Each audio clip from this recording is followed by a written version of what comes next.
Welcome to Podheim, Jiroc's Valheim podcast. Let's give him the business.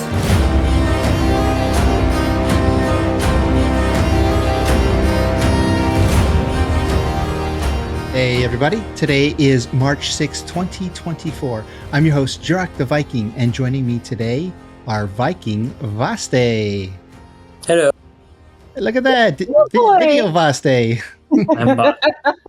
I'm a real boy again. Oh, I kind of prefer the animated pic that we used. No, I always love real Vaste. Oh, okay. We also have Shield Maiden Morning Darkness. Hello, MD. How are you doing? I'm great. Yeah. Just rush into the house and jump on the microphone with us right away, right? Yeah. I was like, wait, did I commit to this and then forget? I was dropping my kid off at preschool when you messaged me. Oh, yeah. Well, we appreciate you. Vaste and I were talking about, if it's just the two of us, it's fine. Today's kind of a quick and special. Well, I don't know how quick it'll be, but this is sort of a special podcast where we're branching off into mini games, not just Jiroc's Valheim podcast, but Jiroc's, gaming podcast. And there's so many updates and so many great games out there. There will still be Valheim. Oh, lots of Valheim. I mean, Valheim is just amazing. But yeah, and even a new game announcement. As a matter of fact, yes. MD, can you tell everybody, give them a quick preview of what we're going to talk about today? Absolutely. So we're going to be talking about the Valheim dev blogs and the Ashlands videos that they have released. We're going to be talking about the Enshrouded updates and multiplayer changes. Sorry. Yeah. Nightingale line play, the biggest request of Nightingale, and they've been listening. Server maintenance, Jiroc's list of much needed tweaks and changes, and I might add a couple if we don't cover it all. Plus the new Dune Awakening trailer and a new survival game from Funcom, which is interesting, and I have some thoughts on that, but we will talk about that later. Yeah, I have some thoughts on Funcom as well, because I loved Conan Exiles, but I have a few frustration things about it, but I enjoyed that game a lot. So we're going to start off, we're going to jump into Valheim here pretty quickly, but before we do, you had something interesting to talk about with the International Women's Day charity. Can you tell us about that? Yeah, so I don't know if you remember, but 2 years ago, you helped host a charity fundraising event for International Women's Day, and it was my first broadcast ever. Oh, wow. That's right. And about 2 weeks later, I decided to start streaming. So that was my introduction, and I got hooked. But that all being said, this year on Friday, March 8th at 2:30 Pacific Standard Time, we are daylight time. It's Pacific Daylight Time now. Let's get that confused. Yeah. Pacific time. I always just say Pacific time. Whatever it is. We will be doing a Valheim boss challenge run with other lady Valheim and Variety but Valheim streamers. And we will be raising money for Women International. The title of the stream is going to be Valheim Women for Women International. And we're looking to raise money, and it's for survival victims of war who need kind of a leg up or hand to help transform or change their life so that can start anew. And so it provides them with job training, skill training, supplies like sewing machines, stuff like that, where they can start their own business and provide for themselves for their families. And so, I'm really excited. We've got some lovely guests coming in. We've got some really exciting prizes, including. I feel like this is absolutely delightful. Iron Gate gifted us 5 copies of Valheim. Oh, so you got 5 Steam keys? Yeah, we've got 5 Steam keys, which I was like, that's awesome.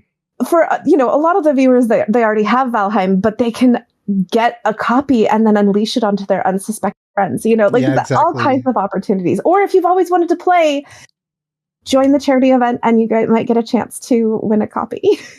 Oh, that's awesome. And you said it's on the 8th? Yes. So this Friday at 2:30 our time, which is going to be 10:30 in the UK.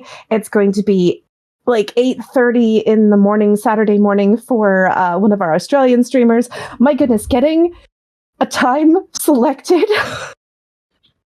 that works across For the world everybody, is it's very tough. challenging. You got Australian folks, you got the European. Americas, and then all the Europeans. And Exactly. And I've invited a bunch of people. I'm still trying to sort out the guest list, but Gwen's going to be helping me with some promotional stuff later this afternoon. Oh, Nice. cool. Well, be sure to send me all the links to the charity and to the stream, and I'll include them in the video. So if you're watching the podcast or listening to the podcast before the stream on Friday, definitely check it out, and I'm sure it'll be a lot of fun. Awesome. Okay, so right before we get to the Valheim stuff, of course, you can always save 10% with my link over at G-Portal if you want a gaming server. So many great games out there right now. Might as well save 10%, jiroctheviking.com/G-Portal. And that said, I'm going to jump us right in to Valheim over here, the development blog that came out, on the 21st. So that's about 2 weeks ago. There's actually a lot of fun stuff here to talk about. So they did do a walk and talk video, and we're going to go through that. But they also say, of course, they have some good old fashioned still images for you as well. Ashland's a hostile place, and even for the creatures that live there, you might stumble upon the corpses of some of them. Just be careful, whatever killed them of what killed them in the first place. And yeah, check that out. Those are some really cool skeletons. Those really are. Yeah. They're all glowy. Yeah, long dead creatures. Like, wow, like we've only got these sort of humanoid skeletons in the game, and especially if you build in creative mode or admin mode, especially if you're creating content for a server or something, like this would be a great skeleton to be able to add to the toolbox. But even just running into them. Yeah, do you think they're glowing? Do they look like they are glowing? Doesn't it? Yeah. Because they're kind of lit up in this dark Ashland environment, huh? Yeah. Yeah, really cool. I don't know. What creature do we think that is? And will we see the live version of this creature running around? What could it be? Well, it's definitely, at first I thought it was the bone maw in the water, but it has, the ribs are too thick. Might be the Valkyries? No, because it's got teeth. Like the Valkyries have beaks. Yeah, the Valkyrie's like a beak. Yeah. I think that's a creature we haven't seen yet, honestly. Yeah. I hope there is the live version of this creature for us to run into. That will be really fun to see that. I do think that's going to be a crafting supply, though. Yeah, hopefully it's a different bone than the bone fragments that we get, right? Like it's a new kind of bone. I think so. I maybe. I hope. Yeah, we'll see. Yeah. And then the skulls of the very same creatures can be used to create this fancy looking wreath, which is both decorative and useful. So we can build with it. Hey. Does this get any bigger? Oh, I actually made it smaller. But yeah, this wreath, and there's maybe part of the skull or something. Yeah, the top part of the skull. Yeah. I like that blue wreath. That's cool. Yeah, it looks like it'll be blue jute and the top part of the skull, maybe. Yeah. Nice. And then they wanted to give you a clearer view of something that we're going to see in the video. They go into a bit of detail about the weapon customization you'll be able to experiment with in the Ashlands, and you'll use gems to give special properties to your items. Yes. So kind of like not exactly an enchantment, but kind of like an infusion. You're infusing it with But still, same thing, right? You're doing something to add some magic to your weapon.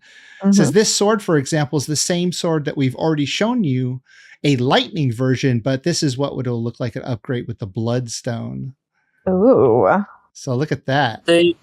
For what they seem, it seems like it's a permanent upgrade. It does kind of feel like that, doesn't it? Because look, you can see the gem. I mean, unless like the gem wears out or something. I mean, I thought back when they first announced that it was going to be like the food buff, like you buff your weapon for a while and it lasts a while. But yeah, maybe it is permanent until I guess you swap out the gems, because if that's even possible, I don't know. Who knows? But the way talking is like you engrave the weapons, and most of the time those type of engraves and things on games are permanent. Yeah. The way they phrase it mostly. So if you want the same sword with a different jewel in it, you have to make another sword and put the jewel in it, maybe? I think. Yeah.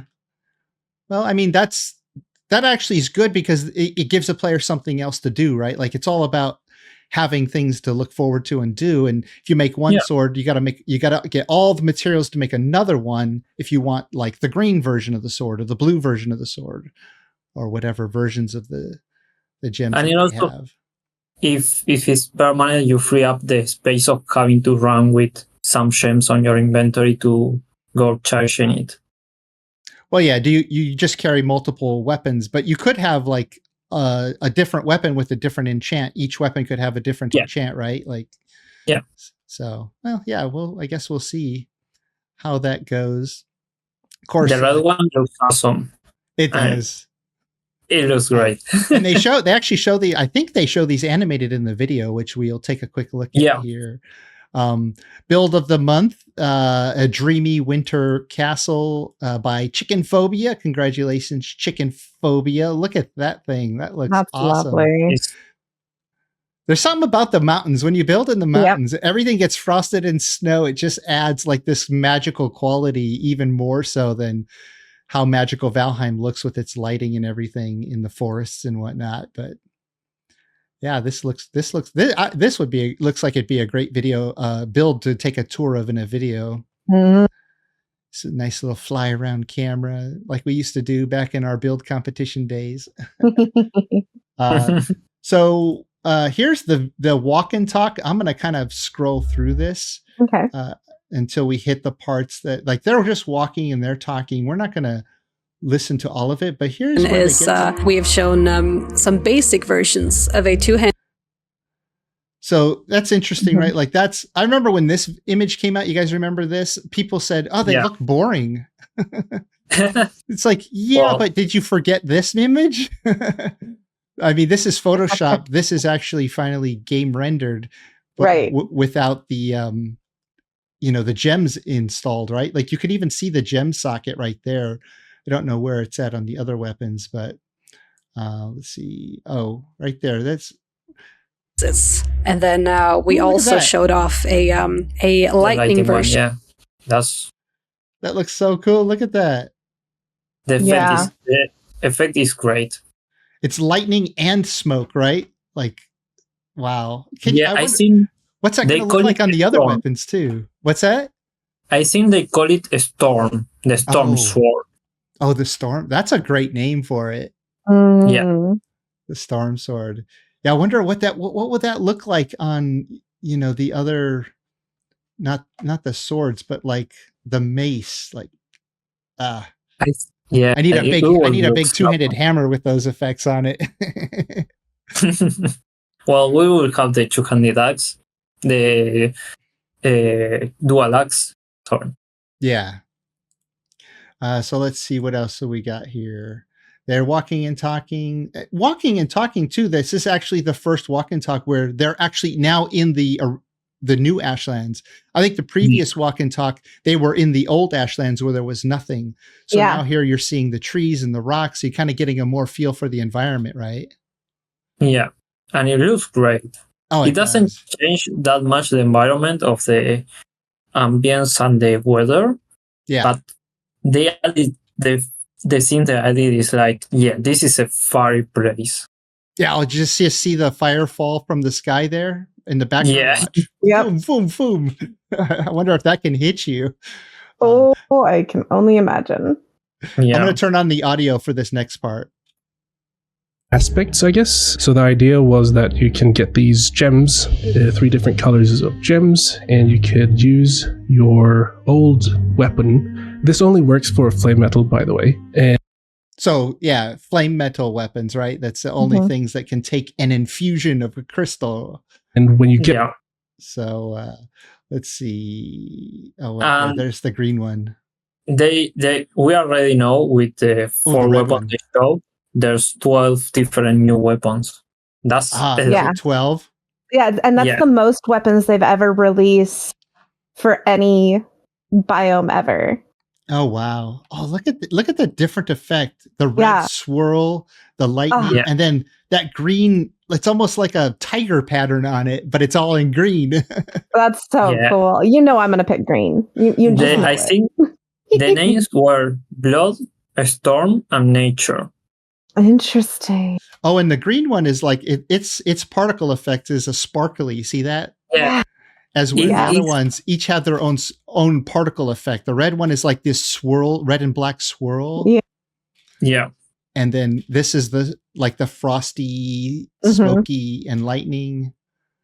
Oh man, those are all so cool. That's so great. I mean, this is true end game stuff, right? Like Yeah. in the you know, in the meadows, you got your stick weapons and you get your stone weapons, and you get your flint, and you get your copper. It all feels very primitive. And then, as we've been going through further and further biomes, it's getting more magical, more epic, more like end game, like with all the magic added to the Mistlands. But now the weapons, and I'm sure the armor are going to have some nice features too, but it all just feels more like, okay, now you're at the end, coming to the end of the game where you're like super powerful demigod Viking almost, right? So, I mean, especially if you have Mistlands gear and you run through the swamps or even the mountains, like it's pretty easy for you at that point because you have such great gear. Never underestimate the wolf. Those can always. Oh yeah, they can still overwhelm you, right? You get 2 or 3 of them on you. So I think here they're going to show dual wielding. Oh yeah, look at that. Yeah, this is the dual wielding. They say something that is kind of the same thing that happened with the crossbows. Is the dual wielding axe is going to be a separate skill, which. Oh, you don't think it'll be the axe skill, huh? No, they say it. In this part they say it. It's a different skill, the dual axe wield. Yeah, but the dual daggers is the same, or the dual knives is the same as a knife skill, right? The explanation was because axes in the game are more of a tool than a weapon. Oh, right. Yeah. They wanted to make the difference between the actual weapon, which will be the dual axe. Might mean that there's going to be more dual axe, hopefully, on the previous biomes. Maybe. Well, that's the thing. You need time to be able to level up your skill, right? So you need like an earlier version of the weapon instead of just getting to the Ashlands and then suddenly starting at 0 with dual wielding axes. I mean, to be fair, we start at 0 with any sort of magic weapons in the Mistlands. So yeah, I'm actually of the opinion that they should introduce a primitive sort of magic from the beginning. Since they've added magic, we should get a primitive magic from the beginning. But. Yeah, but both the magic weapons are the crossbow. They start at a really high base point on damage and stuff that the skill give you a lot of advantage, but you can actually be with low level and they will work perfectly fine on Mistlands. That's where they did it good in the stuff. They did a good balance.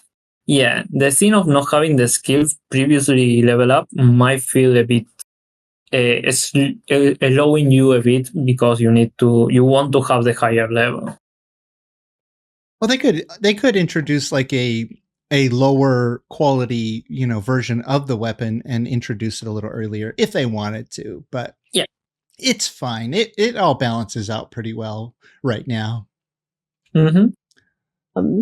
The other interesting thing is that my complaint about axes as like a real weapon has always been that they're too slow. This looks like it has a pretty high DPS, and I am thrilled for it. I know axes. Like I always wanted axe to be the main Viking weapon, and let's see, what do they have here? And especially because the dual knife are really good. They are really good. So if they work with the same base, they can be really fun. Magic side grade. Let's see what they're talking about here real quick. Hopefully it's something that people will enjoy. Yeah. Indeed. And speaking of choices, in the Mistlands, we also introduced the possibility to play as a mage. How does the mage side grade, as we call it, how does that feature into the Ashlands and into the rest of the game? Very interesting question, Josephine. Well, let me tell you. Okay, so I think mages or wizards or warlock, whatever you call it, I think it's not a side grade, in my opinion. It's more a playstyle. So we have to accommodate for that playstyle. And with that said, we also are introducing, or not introducing, but we used to say side grades about a lot of the armors and so on. It wasn't the main progression armor that you needed. Coming into Ashlands, you will be able to play as a, so you get armor for either your little ranged guy, girl, or the heavy armor or a mage armor, basically. Yes. Hopefully they will go hand in hand with each other when you play several. So yeah, the side, he called it a play style, and that's actually one of the reasons why I think Magic should be introduced early game, because it is a play style. And maybe not in the meadows, but maybe by the time you get to the swamp or something, you start getting like little bits of magic, like lower powered magic would be fun, because it's a play style that you don't actually get to enjoy until you basically get to the Mistlands, which is way, way far into the game if you just started. A lot of time. What item in game would you propose could create a magic item? Some kind of staff. No. Like what crafting supplies? Oh, crafting supplies. The Certling cores, right? Like those are what is the magic thing that does the magic portal, and what do you need to build the because the ward? I forget. Do you need a Certling core? Yes. Yeah, see, it's the magic item. Okay. The thing she's saying is about the 8th tier, because now all the machine is 8th tier, and 8th tier infused food, if you want to call it. How to replace the 8th tier, you mean, right? Oh, the eater? Yeah. No, I was actually just talking about in-game crafting supplies for like creating a staff or something like that. You must be thinking of something then.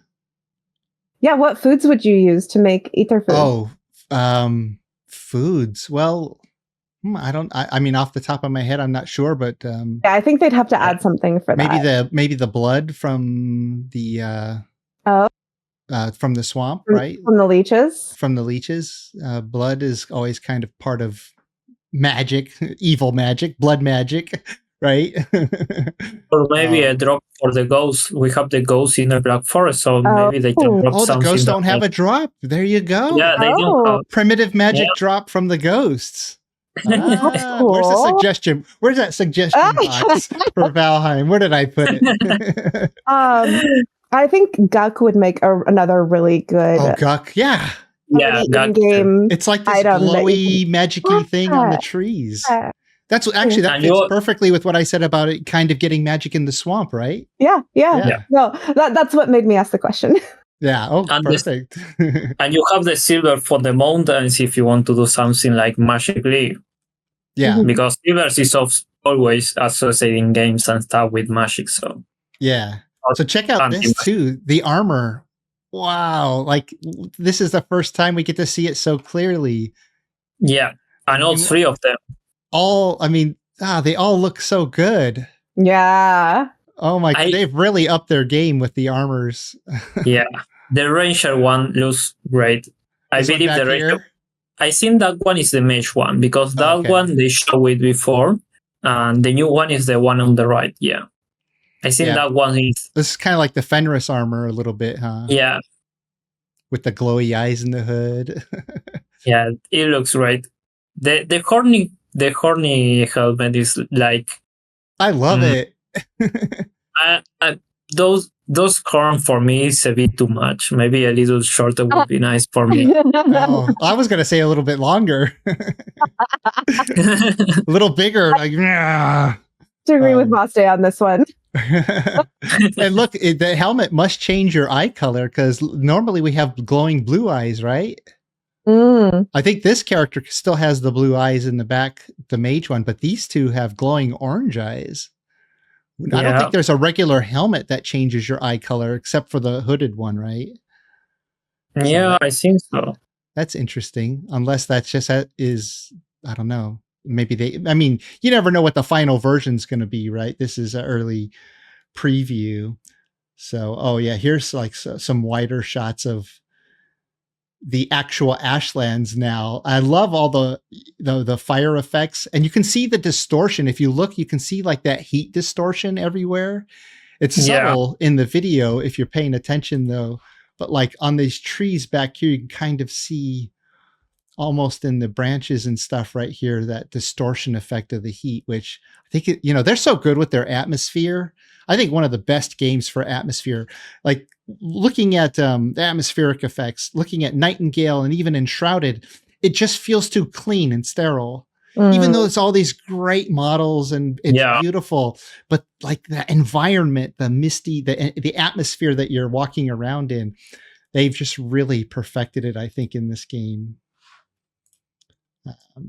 Which helps, the low pixel version to look good. Showing us some more mage stuff here, which, that's all Mistland stuff. Right. Let's see. Is there any other? I forget. I believe they don't show any of the magic items or stuff from Ashlands if there is one. Yeah, check this out. It's a perfect example. Look at the heat wave effect. Yeah. It's going to be harder on the computer frames wise for the slower computers, but it looks awesome. Look at this environment. That is so cool looking. Yeah. Let's see. Anything else here? Oh, there was something there. Oh, yeah. There's a little preview here. So there's the boss stone for the Mistlands, and we get a preview of the boss stone. Right? I didn't stop it in time, but it's just the outline of the creature, right? Of the boss, right there. See that? It looks like a flamey thing, boss or creature. tentacly thing, or flaming tentacles. Oh gosh! Yeah. So I love that. That's a cool. I love that. How that is such a great tease for what could the boss be, right? Yeah. Obviously, we don't know what the head on it looks like or what the actual boss is, but it's definitely going to be some kind of. I'm going to guess flamey if I had to guess because of the Ashlands, but maybe I'll be happy if it's tentacle flames. Let's see. I think that's the last bit of preview for this. They just finish up by walking through. Interesting. Yeah, so they actually tease a lot of stuff, and I can see why Gwen didn't want to do this podcast. So I don't know if Gwen is actually busy today, but she said, when you do the podcast, will you show all that stuff about the Ashlands video? I don't want to be there. She don't like to spoil stuff, Yeah. Which she is actually busy until about 3:00 our time. So I have a scheduled time to work with her on stuff then. Oh, awesome. They've been showing a lot of stuff for Ashlands. It's a complete different thing to Mistlands, where they barely show anything until launch. Well, they said that they were going to be more transparent, so they're just keeping with what they said. Although I know a lot of people have been like, they haven't been showing enough, but I don't know. Oh, they've been showing tons and just enough, I think, to keep the appetite, satiated, and you just want to, you're excited to jump in and try all this stuff. But so next up, Enshrouded. One of the things I wanted to say about Enshrouded is it feels, I was talking to a friend, I said, Enshrouded feels like what Valheim would be after Valheim completed And then 5 years later, they put out a Valheim 2.0. Interesting. Now, it's obviously missing a lot of things. I mean, Enshrouded is missing a lot of things that Valheim has. Mhm. So that's not quite accurate. But with like the level of detail in the world and the upgraded graphics, you know, we don't have the pixel art graphics. Right. And adding quests. And really, it's about the points of interest.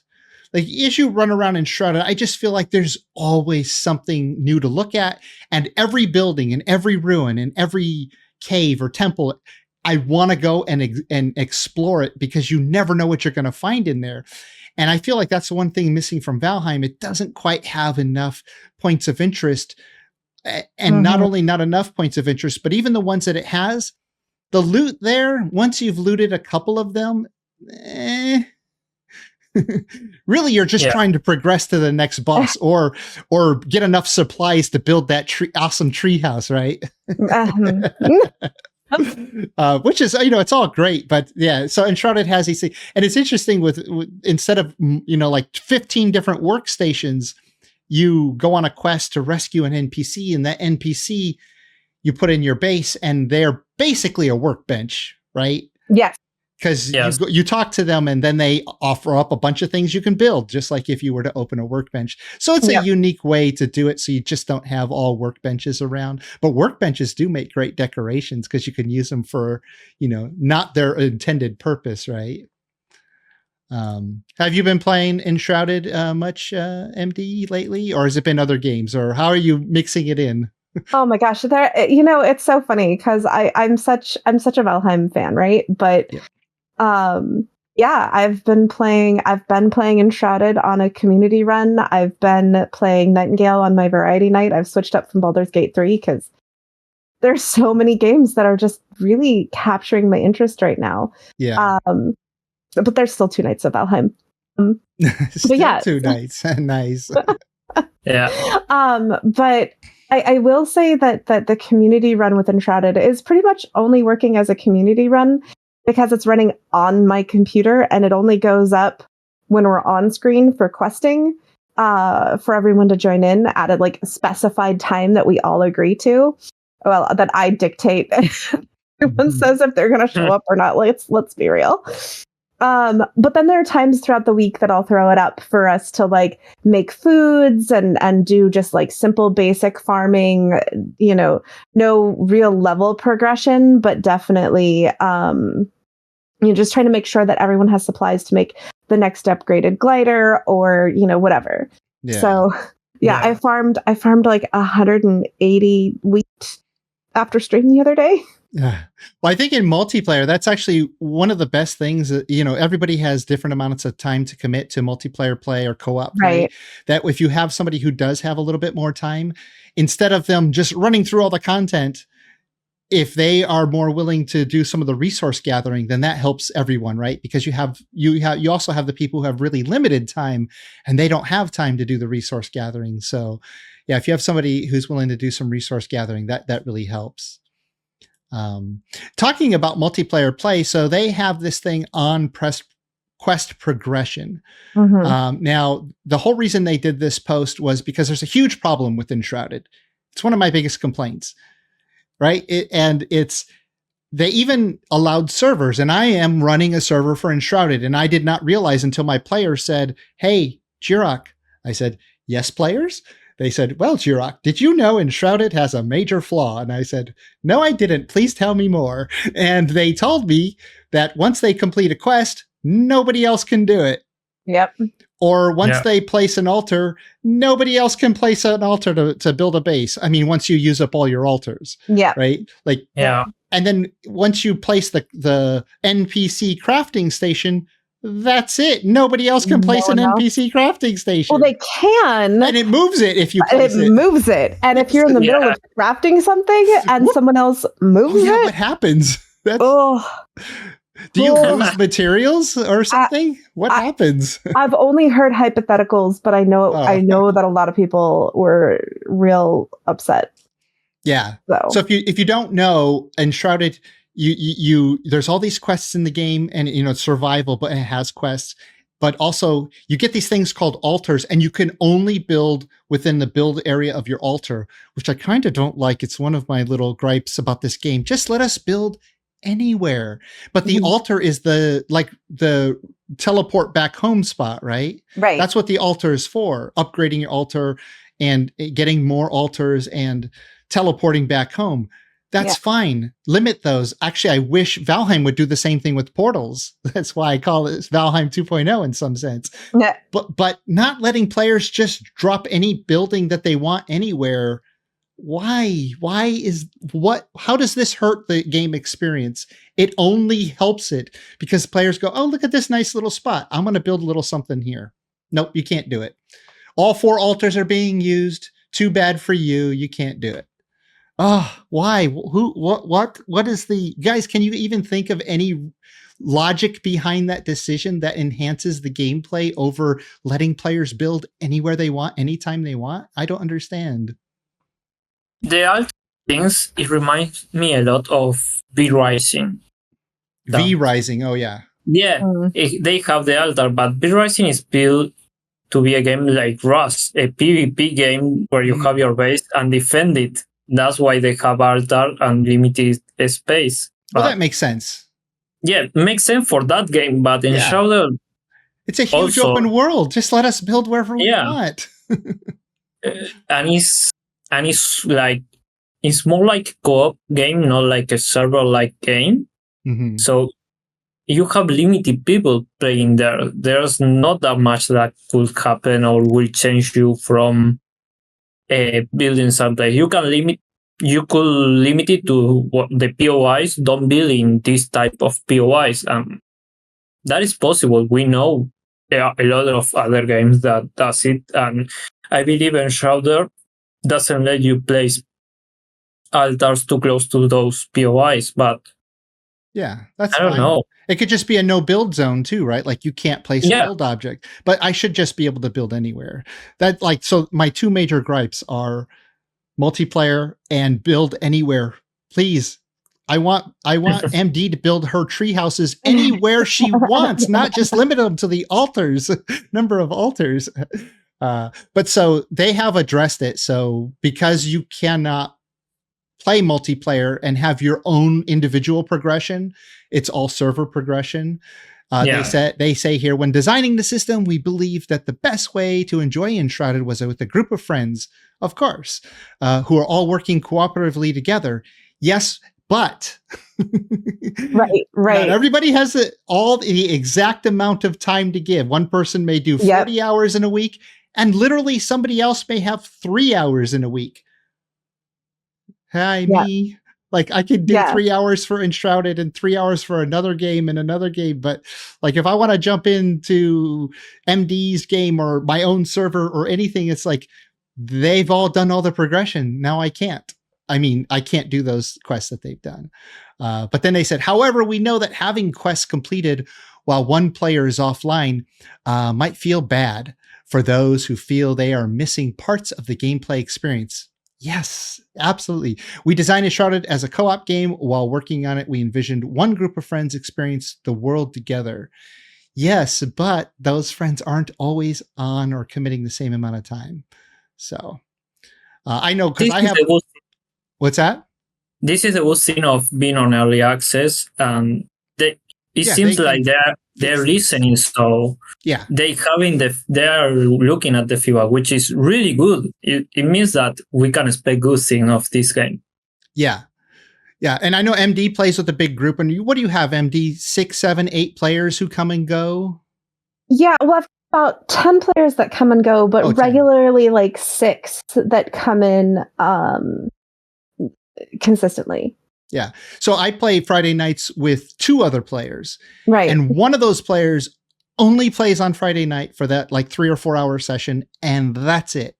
And me and the other person, we can put in, 10, 15, 20 hours in a week. Right. And so the other player, unfortunately, is missing out. Like if he wanted to do something, he can't. But anyways. Yep. And I mean, they're also kind of like behind in levels, but I mean, there's not really much you can do about that. You have to be there to level up. But they actually say that they're, they said that they did develop a game environment where a new player could join a long-running server and jump into the same actions as friends, skipping the tutorial server quest to instead learn through conversation, cooperation, and uniting the group. Yes, but some players are a little more solo with a little bit of multiplayer, like actually. So my Valheim servers, Enshrouded. Yeah. I'm Jiroc the Viking. Nice to meet you. And I've been running servers for almost 3 years now, 2.5 plus. And I've had about 500 people cycle in and out of my server over that time. And some of them jump right into Discord and they're there 8, 10, 12 hours a day on Discord, willing to talk and play with everybody. And then I have others who will log on, not get on Discord, and run around in the world by themselves. But they still enjoy an occasional multiplayer interaction with other players. And then maybe some of those even come out of their shell and do get more engaged with the community and will join Discord and get on cooperatively for, doing gameplay together. But, some are just kind of like they're comfortable with just little bits of interaction with multiplayer. And that's great. That I'm like that sometimes too, where I just want to kind of do my own thing, but I'll connect with other players a little bit. And that's what your game is completely opposite of. It's that play style of the person who just wants a little bit of co-op interaction, and that's early access. And you've claimed that you're going to fix it down here. So yeah, hooray! Yeah. Yeah. Let's see. They say, however, we are now exploring ways to implement the following options for player-based quest progression. Here's a quick overview. We want to offer an option to be able to personally complete every quest. Yes. Want to improve the quest log to better communicate the state of each quest. Yes, we please. have, and we have already reduced spawn timers to 30 minutes, which is nice because, Valheim. Yeah. Are you listening? I had new players come to my server and they're like, everything's looted and I can't get anything. Yeah. Yeah. So that's why I have a whole separate server for them to log into that I reboot, every once in a while, called the resource server. Yeah. We have already reduced spawn timer. But one of the things I don't see addressed here is the building. Like, okay, I guess if you have individual quest progression, then you have individual NPCs and hopefully individual altars. Please, individual altars. Like, let every player individual altars to build wherever they want, build their own bases, and just let them build everywhere without a base. You guys have anything to add to all that? Do you have any more feedback, Andy?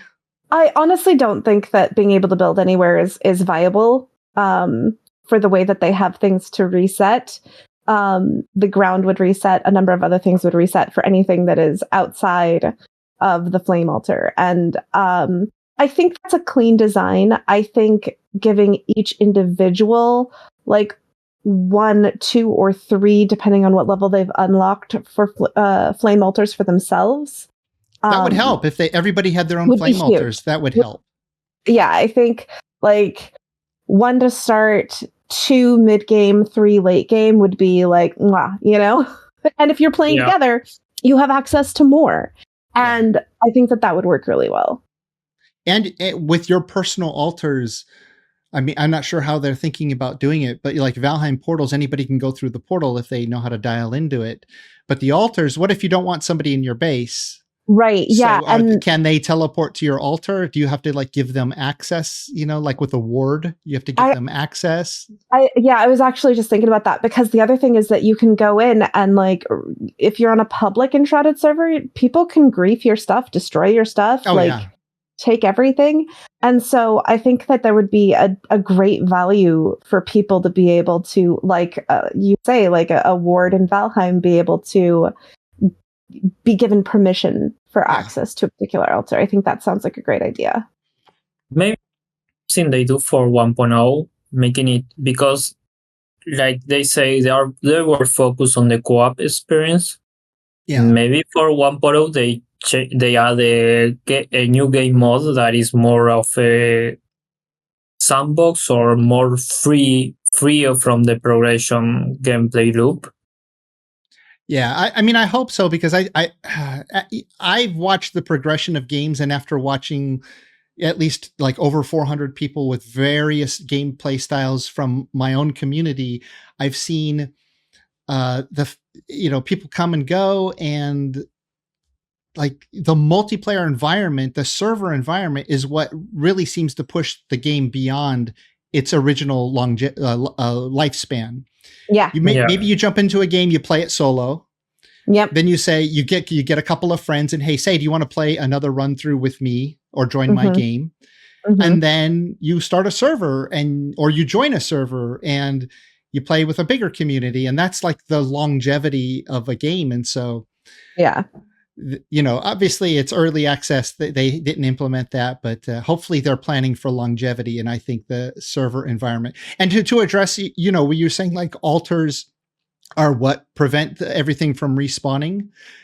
I built a cave. I dug through this one hill all the way through, so I didn't have to like climb or run all the way around it, because I just wanted to see like what it would be like to do it. So I dug all the way through, and I was like, oh, really cool. And when at the end of the day, I teleported home. Then I logged on the next day, and I ran over to my cave, and it was gone. Yeah, yeah. No, but my cave was gone. They have it that way on purpose. It took me like 30 minutes to dig that cave. You should have put a flame altar down then. Yeah, no, they do that though, so that you can go out and dig out the salt or copper and have it respawn. And no, I love that. And I don't think there's a mechanic to differentiate. But so in Valheim, when we use mods to build, you can actually, in Valheim, we use mods to reset areas, because Valheim doesn't reset, right? Right. So we use mods to do it. But in the mod, we assign prefab objects that prevent reset.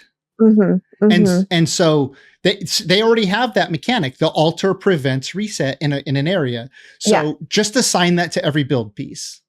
Every build piece, just like the mods we use in Valheim, also in a given area prevent reset. So I could place down a little tiny shack house, or like when I built my tunnel, I could have done a couple of, like little beam supports, like to pretend like it's supporting the hill. There's no physics in Enshrouded. I could decorate my cave a little bit, and those decoration build pieces would prevent respawn. I don't want to go into the weeds like too much, but I'm just going to argue that that's like a great idea, but not really viable for the game system that the design is built in. If for no other reason that they have it so that you can't build a workbench outside of a flame altar, so you can't build pieces out of a flame altar. And part of that is that you have to dig through a mountain versus being able to use your hammer to shovel out the mountain. And I think those are there for really good purposes. And I don't want to get into the weeds of like why it would or wouldn't work. But I'm going to just say, like, I don't think it's viable. Well, so they actually made the mistake that Conan Exiles made years ago when Conan Exiles started. Conan Exiles made it so that you have to build every piece. It's in your inventory. Ark Survival did this also. You have to build every build piece. It's in your inventory. Then you go and place it. Yeah. Valheim has the hammer. Guess what Conan Exiles did recently? You now build with a hammer and ingredients from your inventory. So Enshrouded, you're 8 years behind Conan Exiles now. Yep. There's one even. You gotta give people a hammer, let them build wherever they want. But yes, so did it. Maybe Enshrouded. That is my biggest complaint about Enshrouded building. Yeah, it's frustrating. You got to build those generic build pieces first, then to build the build piece. And now you have Palworld. Palworld, you don't need a hammer, and you can build with the items on your chest if you are in your base. Which game is that? Palworld. Oh, Palworld. Yeah. Palworld. And you can also build a few pieces like workbench and stuff outside of your designated base. Yeah. Palworld is actually, we're not covering Palworld really today, but it's hard to keep up. That game is such a monster. They're doing, because they've got so much money now behind the game. They're doing updates every few days. It seems like there's some kind of an announcement or patch or quick fix or something. But maybe next podcast we can do a short version of it. We got to get MD's opinion of her actually playing it. Yeah. All right, if you want to buy me Pal World, sure. I will try it and I'll give you my review. There you go. Nice. All right, so let's see. Enshrouded, they did have a patch come out. Let's see, just like a little more than almost 2 weeks ago.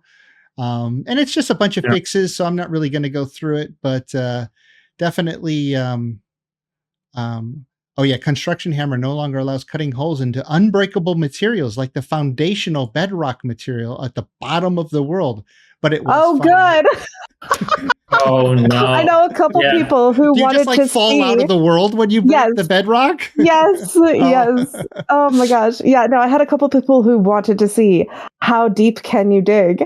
Yeah. And yeah, they fell. Oh, yeah. I did that in the demo. I wanted to see how far I could go, and I went really far down, and I finally just gave up. I'm like, it just seems like it's never ending.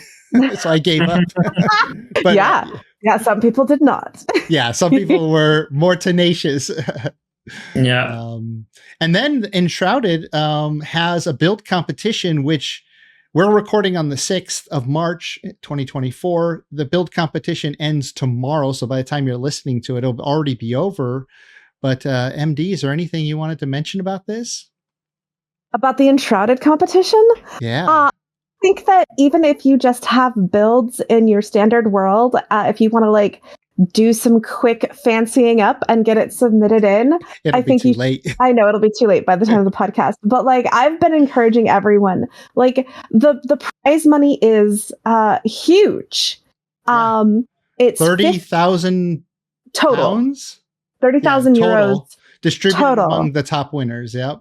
Yeah, so it's for first place, it's 15,000 euros, which is like 16,200 US dollars. Wow. I need to build something all night and submit it. listen. It is that I was like, I reached out to a couple people and Versal was one of the people that I reached out to. And he's like, I don't know. And I'm like, dude, that is life-changing money. You can't not do this. I'm preparing for the charity stream, and that is more important to me. So I can't do both. Yeah.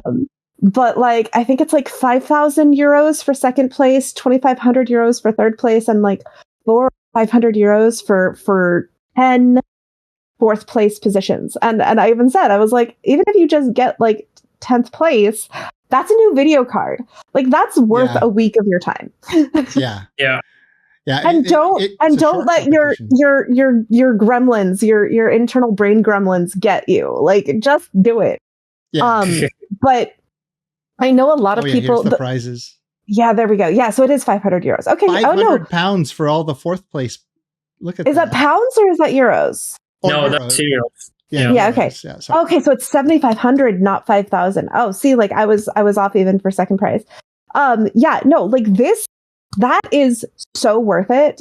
And so like one of the people like who's a really good builder, he didn't believe it was real at first. And then I reached out to him. I'm like, dude, you got to do this. And he's like, I don't know. I don't really have time. I'm like, no, you have to. I will come farm for you.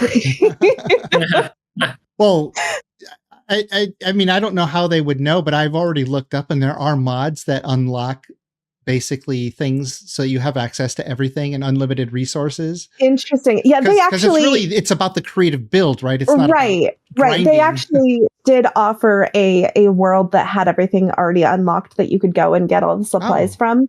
So they did offer that. So that it wasn't meant to be a grind. It was really genuinely meant to. We want to see. You how only have a week. They said between they announced it on the 1st and the 7th is the end. So yeah. So totally worth it. I really hope that we see a lot of entries. And Jiroc, don't we already have a few entries posted on X? Yeah. So over on Twitter. I need to get some kind of screen sticker I can put over this right here. That says Twitter. But yeah, so I just did hashtag Enshrouded AOW. That's the hashtag to search over there on Twitter to see the builds or submit your build. And so there's this awesome MD will probably appreciate this one. Yes. I was noticing that. I'm like, oh my God, they did a treehouse. I want to do a treehouse. I'm sorry. Wait, hi. I mean, yeah, and you don't have physics to worry about, so No. you know. Yeah. I got these nice little. That's a nice shot to see. Oh, look, a little stairwell going up to it. One of the things I do like about their build systems, different than everything, is it's that subtractive build system, like or like a sculpting build system, right? Like you put down a wall, but then you can cut out pieces of the wall, and it all procedurally connects to everything. It's really cool. Mm-hmm. Mm-hmm. Yeah, this is very, very nice and cozy. Yeah, this is a wild video. And then here's our friend Versaw. Here's my submission to the build contest. I farmed 8,000 dirt for him. Wow, look at that. He's got like these little islands going up to it. Look at that waterfall. Oh, he's got a waterfall. Glowing waterfall. Listen. What material is that? That blue material? I've seen other people use it for water too. That is the luminescent stone. Oh, right. Yeah, I saw it in another build. He's got it on the towers here too. Yeah. And if you actually, looks amazing at night. There's 4 pictures. Yeah. So if you use that little over arrow button, you can see the rest of his village. Wow. This is crazy. Oh my god! Yeah, so cool. So this is the kind of stuff you actually see in Minecraft, right? Yeah. Except they're using like these big blocks, right? But yeah, in this game, because you don't have physics, and Minecraft doesn't have physics, so you can just pretty much do whatever you want within the limits of your imagination. You don't have not the limits of the physics. Look at this. This is like a Hobbit house, but it's floating. It's got like a little hill on it, and it's like floating Hobbit house. A floating Hobbit house, yeah. Yeah. Like the entrance is built into the side of a hill. That's cool. Yep. Oh yeah, and you got like the water spilling out there. Is that the toilet flushing? Or the sink draining?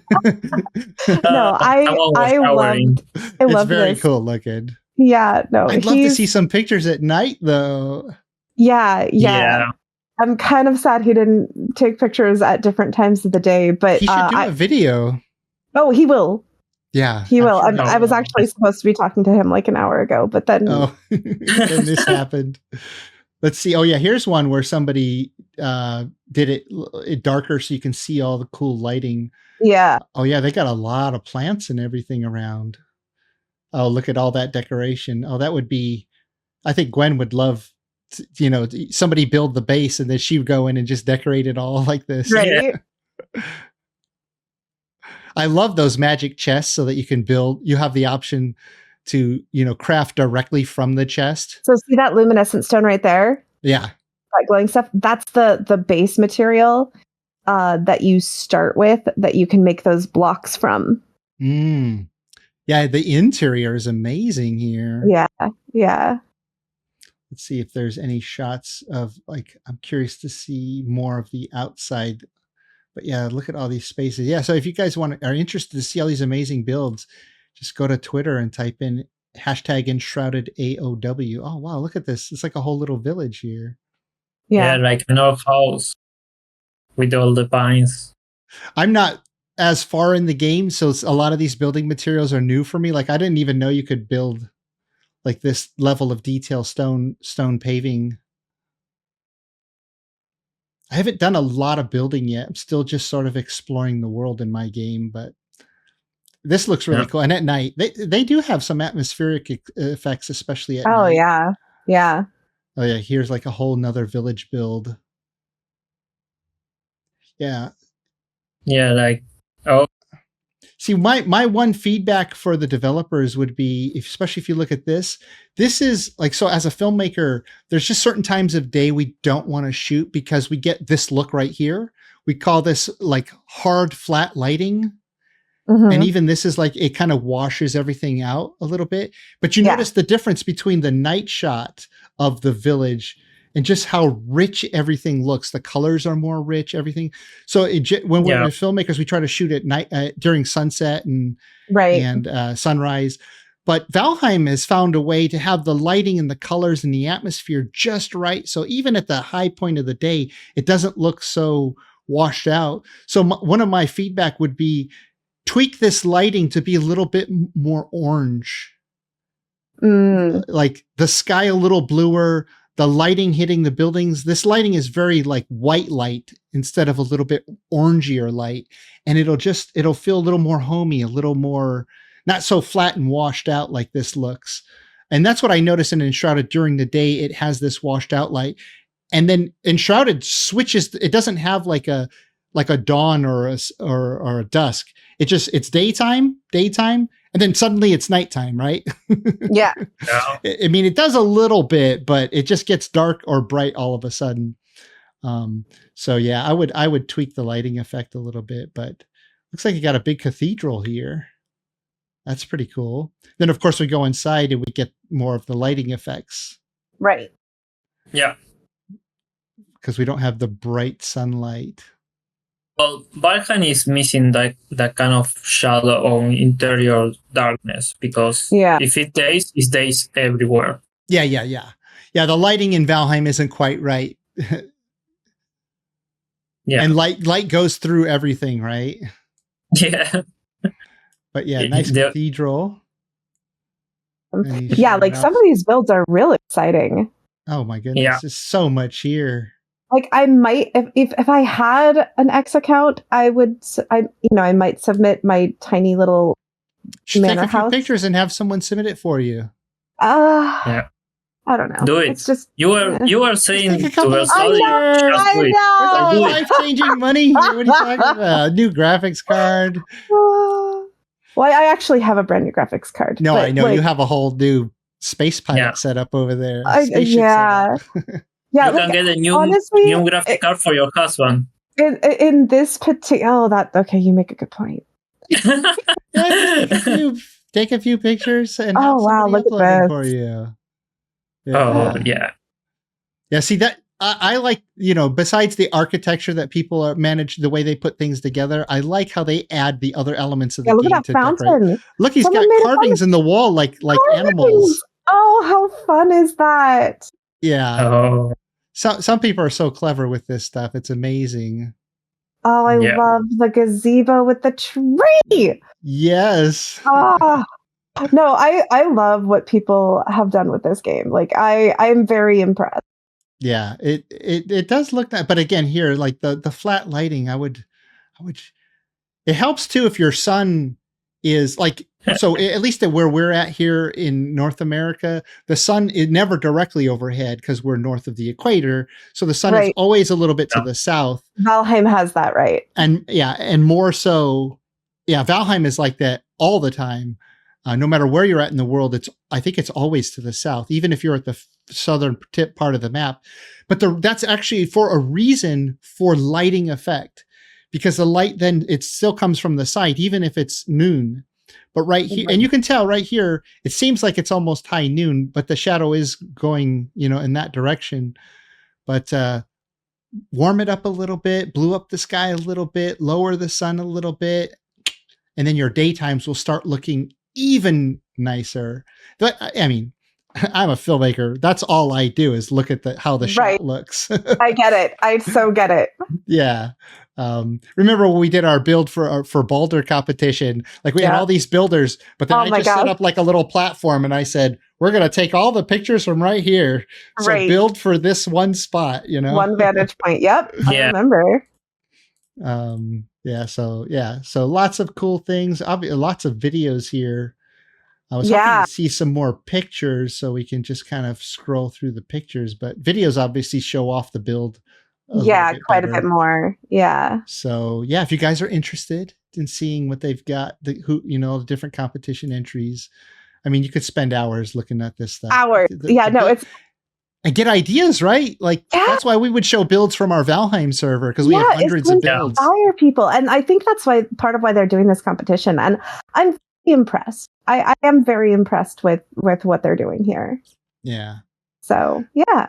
Okay, well, so let's talk a little bit about Nightingale here. Nightingale, new game. I was thinking about it. This game actually does something that we've always been trying to get away from in other games. But they found a way to implement this thing that every other game's trying to get away from and do it in an interesting way that we almost kind of want it. And that's instancing. Mm-hmm. We want to run around the world and never hit a wall that has a loading screen. Like right? more Yeah, you want Sorry. to just go and go and go through the world and experience it. Never have to hit a loading screen and stop and wait, and your friends are loading at different times, and now Yeah. the world loads, and maybe your game crashes on load. Who knows? But like, it kind of kills the immersion. So you just want to go through the game, and that's what Valheim's great. Like, you go through the whole world without a loading screen, unless you go into a dungeon, but it's quick, right? Like, It's just a short one. yeah. But they actually now just have these little instance worlds, biomes that you live in or you adventure in, and then you use their portal system and the cards to create different kinds of biomes, and you create a new biome, and then you zone into it. Right? Something every game's been trying to get away from, create that seamless experience. They've made it into, zoning is magical in this game. You have to use portals to zone in our game, and you have to find special cards to zone in our game. Super valid way to deal with that problem. And I respect the choice. Yeah. I really do. They give you an interaction to the loading screen. It's not that you're just loading to go there. Just you're running and it's stopping you're loading. Right. Yeah. But you get to affect what's on the other side of that loading screen now, right? Because you use the different cards to influence what's going to be in the biome that you load, right? What do they call it? They don't call it biome. They call it, what do they call it? The world, when you go through the world on the other side, not a biome. I forget what they call it, but the realm, that's what they call it. They call them realms. Oh, right? the realm. So, the realm on the other side, you actually influence what it's like. So for some reason, Nightingale decided to be a server game. Yeah. You have to play on their server lag, server problems, server loading. Why? Depending on where you are in the world. In your game, you create the realm, your computer loads it, you go there, you play there, you come back, you do everything. Why do you ever need to connect to their server? It doesn't make sense to me, or most people, because this is the biggest complaint about this game. And if you want to play with friends, well, Enshrouded lets you co-op, and Return to Moria lets you co-op, and Valheim lets you co-op. This is without a server, right? Without even renting a server. So why not just let people Nightingale in co-op mode, which requires no rental of a server and no official servers to play? What actually is the reason for an official server? I don't understand. Except, so one of the problems could be is if the host or the other players connecting in a co-op environment are their system's not up to par. It could be a laggy experience for the other players, right? Like we've seen that in Valheim, like whoever controls the area, because it's like controlled based on the first person there, it could be a little laggy. So then by having official servers, they help to control that lag, which it's been laggy. I've lagged out a few times. And how long have you waited to get into the game? I've had to wait 30, 40 seconds. I'm just sitting here watching the screen saying, waiting to connect. And I'm 30 like, to 40 seconds to if it connects at all. Yeah, if it connects at all. Like, why? Let me just load my world and play. I'm just playing by myself. Like, what's up? Yeah. So they're changing that, Well, so they've addressed it. They said, we are now prioritizing and developing an offline mode that we plan to release as soon as feasible. Keep an eye on our social channels, blah, blah, blah. So they've heard us. And I don't know, I still just go back to the question of there must be something that they think that they're adding to the experience to have their official servers control the experience. But I can't, for the single player especially, I can't understand what that is. I feel like, this is why having really diverse teams and why having really comprehensive playtesting and why some games are releasing early access is to developers have blind spots. There is no way around that. There is a difference between oh yeah, well, we want you to have this experience. Yeah. But sometimes it's kind of a slap in the face for developers to learn, yeah, but that's not how gamers play. Yeah. Versus this is the experience we want you to have, and players just being finicky, but I can do this in another game. Well, this isn't that other game. And so that's a really interesting But that's and a problem. Sometimes it is if a one game has something balance. you can't do, right, in a game. Right. And so but with game development and all of that, like, I'm not a game developer. This is me just talking as it's an hard. It's a lot of work. At this point, I feel like I'm an experienced player. Well, for the games you play and the games I things play, that you've done. But even what I've seen of other games developed, I've been watching more people on Twitch, and what games they play and what is fun for people and what isn't. Like Helldivers, super fun game, super fun gameplay. They nailed so many good things in Helldivers. It's not my kind of game. But I have fun to be mine kind, but not watching anymore. People play it. Yeah. And people playing it, it's fun to watch them have fun. Yeah. Nightingale is weird because either you love it or you find the experience frustrating. And because a lot of people love the dynamic nuance, almost unlimited way that you can figure things out in the game. And other people feel that it is complex in a way not fun. Well, yeah, that's why a game like Valheim or Minecraft or certain games that are like a little simpler in their presentation, especially early game, and more intuitive, you go and you like this, you take to it right away. Nightingale, I felt totally overwhelmed. I only played for 10 hours and I had more recipes and things I can make than I think in Valheim when you complete the game.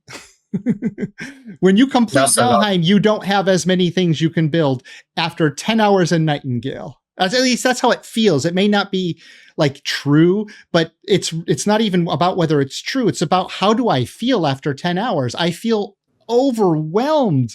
Like I bought in 10 hours, I own everything from the first vendor. Essence was way too easy to get, and I never used the exploit, which we'll talk about. I just killed a lot of branches and bushes and stuff, and I turned it in. I got all the essence, and I bought everything the vendor had. And then I thought, I've played for 10 hours.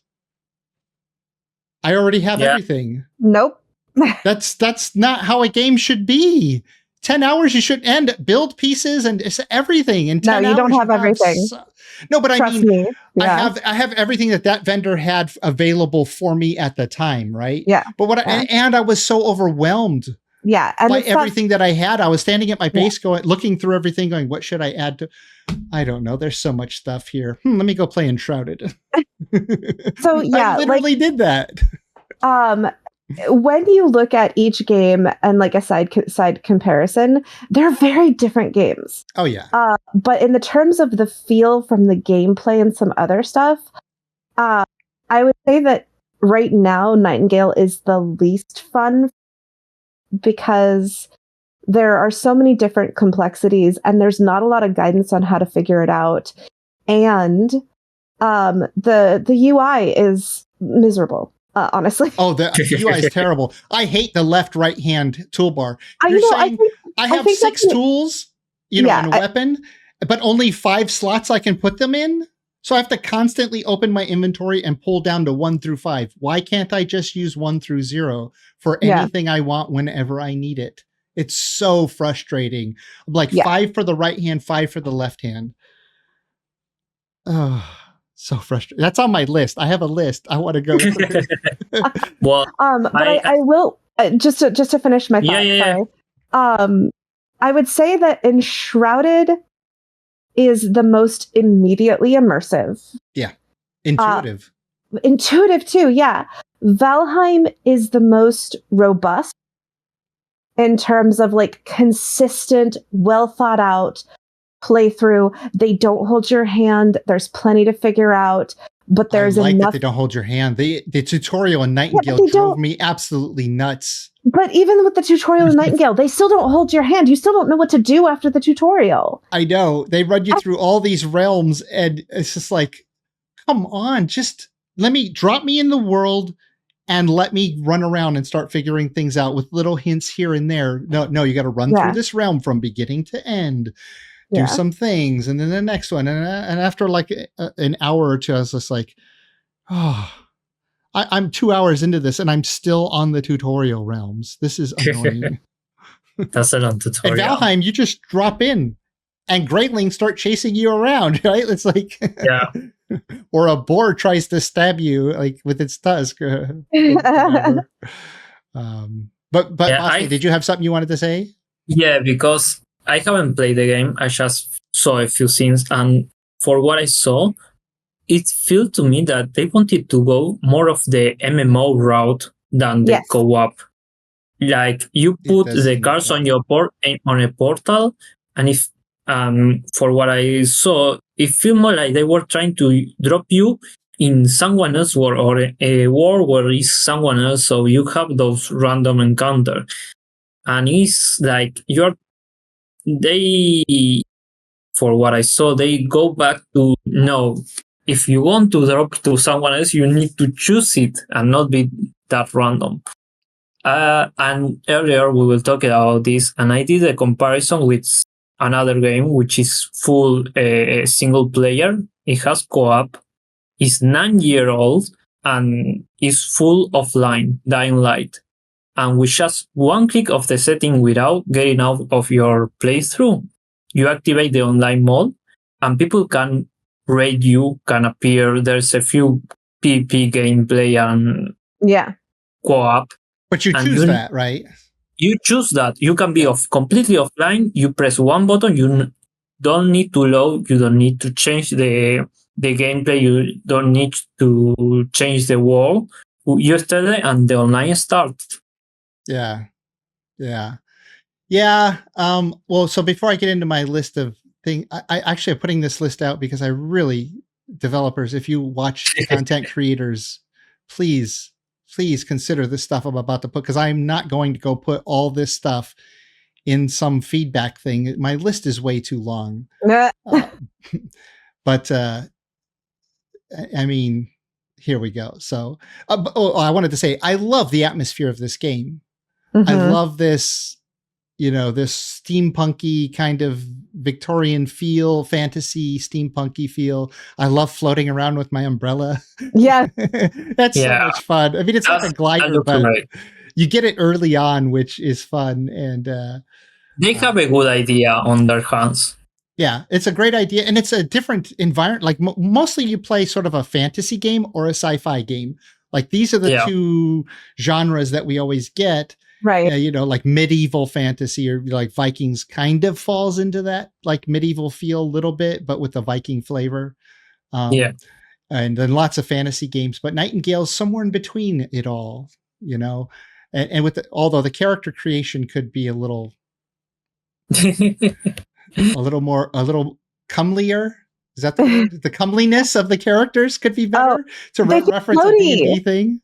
They feel like both Enshrouded and Nightingale, the characters feel floaty. Like there's not as much gravity where we are. Oh yeah. Like it's a 0.7 or 0.8 Earth gravity. Like woo. Yeah.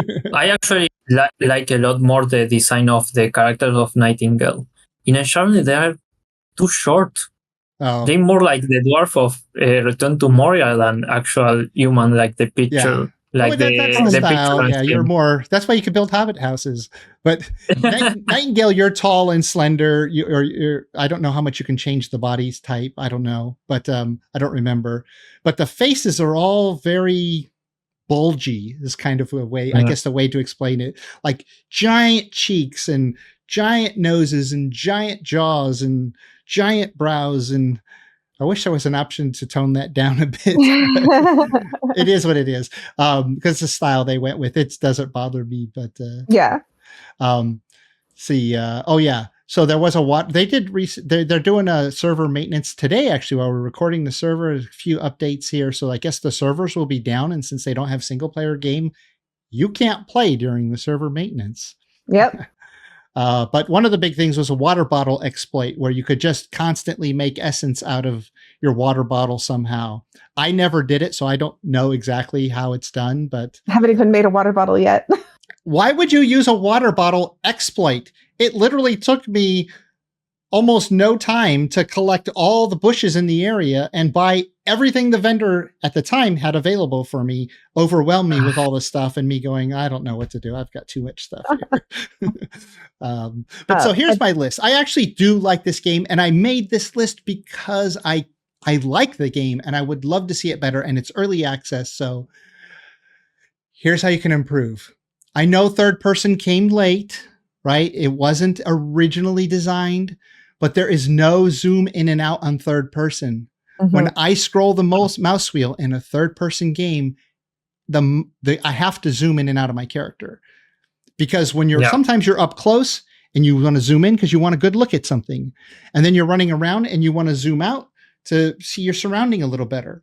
You never want one static locked position where the character is always about that big on screen, always, no matter what. My hand, that's Nightingale's character right there. All the time, never changes. It's always right there. You can't zoom in and out to make that character bigger or smaller. Third person camera, too low, too centered. It's too low. The character is up really high and it's just a little off center. So when you look up, your camera just digs into the ground right away. You ever notice that? Your camera just digs into the ground, and it's frustrating to kind of get a good look at things. Like, look at other people's games. Valheim is one of the best at third person camera, zoom in, zoom out, its position, everything. Actually, I wish that Valheim had a slider so you could reposition the character up and down and left and right, like Pal World, I think, has it. And I repositioned my camera because their camera was in a terrible position too. And I said, nope, I'm changing it. Can change field of view, which helps a bit. So you can get wider, so you can have a little bit, like, you don't feel like the character's so close to the screen because you could change the field of view. That helps a little bit, but that's not being able to zoom in and out at will.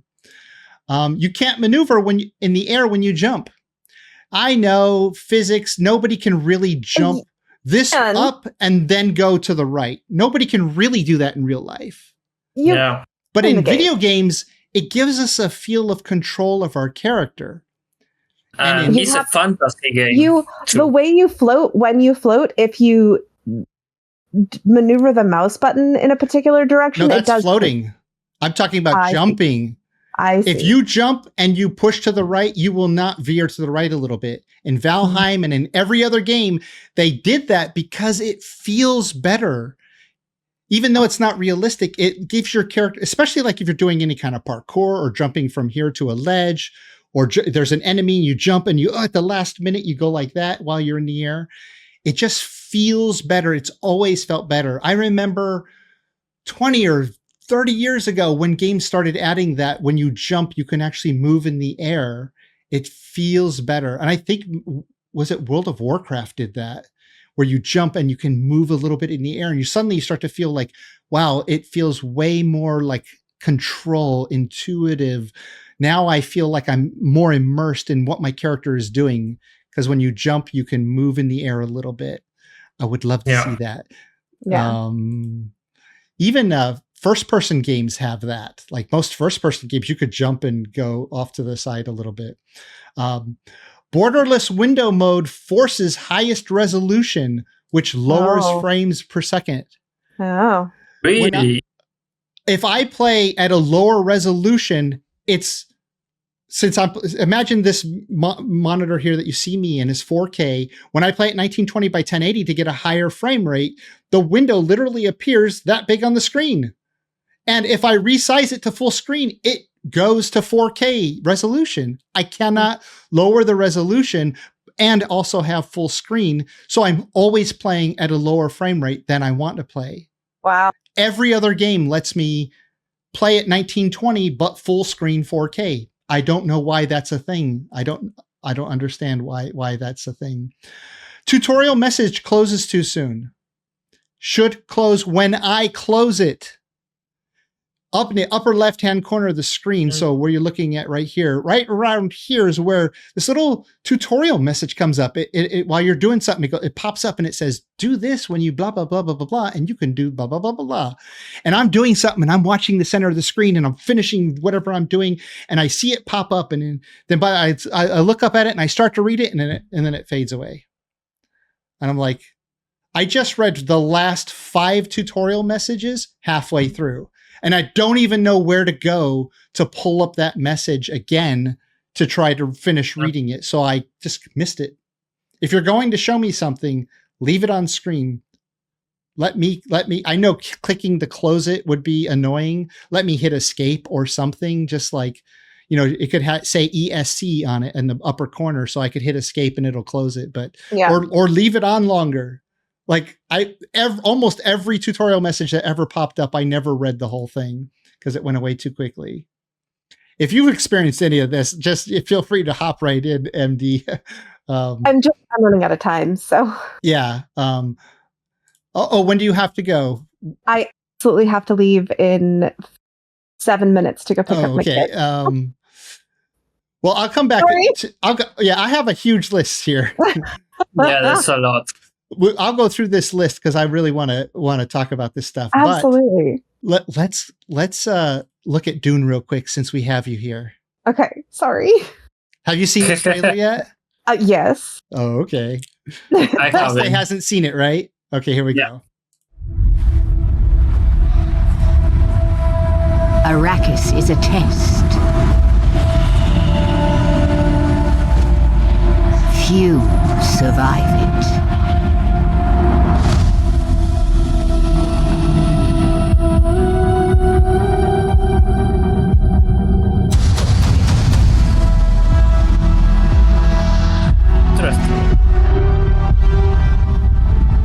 You're starting on the test.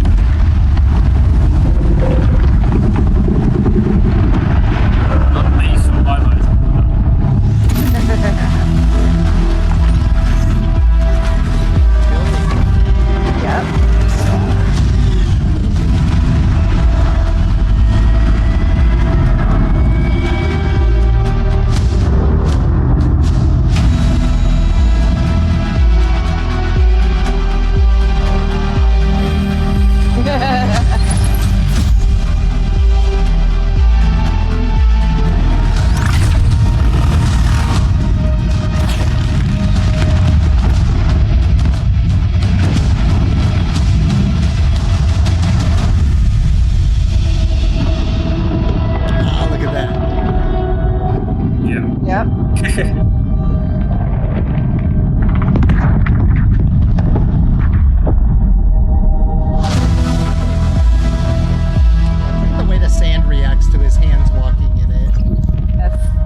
Rearranging files great for this. Few survive it, but the humans that do awaken.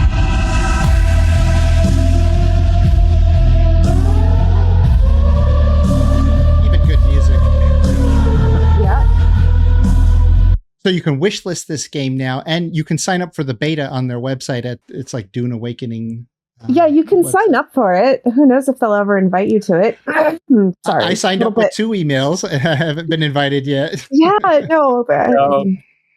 Well, they're doing closed beta right now, so it's know. limited players. And I just joined their Discord recently, so I'm trying to follow on there. Maybe they'll pull more people from their Discord for it. But, right. Super exciting. They actually have here, I don't know if you guys had a chance to watch this, a 24-minute basically it's a dev blog where they actually Awakening also about a lot of the things in the game, the mechanics that you can expect to see. Notice I have no playback controls because I have a mod installed, so I can get rid of them to do full screen shots. But yeah, they do a sit down talk and talk about a lot of the different stuff. This video actually shows so much in the game Yeah. That you can do and that you can build. And I think this has definitely jumped up to, like, I'm really excited for, I think Light No Fire was the game that I think like will surpass all the current games. But Dune, especially because of the world and my love of the movies and the book and the universe. Yeah. One problem I have though is it's Funcom makes a good game. I played some of their games and I loved Conan Exiles. I played it for years. I had thousands of hours in that game. Is when they have bugs, they have just gone on and produced DLCs and extra content for Conan rather than going back and fixing some of those bugs. And that's really frustrating after 5, 6, 7 years. We're like, you've got this bug. Why don't you fix it before you release a whole nother world that nobody wants to play in? Paleo has had a lot of that problem too. Yeah. Yeah. I will say that this game looks super solid, looks very interesting. It is an MMO. So I have they do call it an MMO, so I'm curious if it's just going to be one big open world or if we'll be able to do servers, but it sounds like one world, right? Or they're big worlds. I am a little concerned that it will be, I'm a little bit concerned about the PvP or like how that's another thing. Safe your base will be. Well, in Conan, they've always given us the option to participate in PvP. So you can you can join servers that don't have PvP or you can turn it off. The problem is Conan, I felt anyways, that they designed too many elements of the game around PvP, which actually hurt the PvE experience. And so I am worried about that. Yeah. Will they design that way? Yeah. I'm also concerned. Like, okay, so here's the thing. This game looks solid regardless of how much of a fan you are of Dune. Yeah. Using the name Dune can have some pitfalls, right? Because the story expectations, expectations. The story is 60 years old.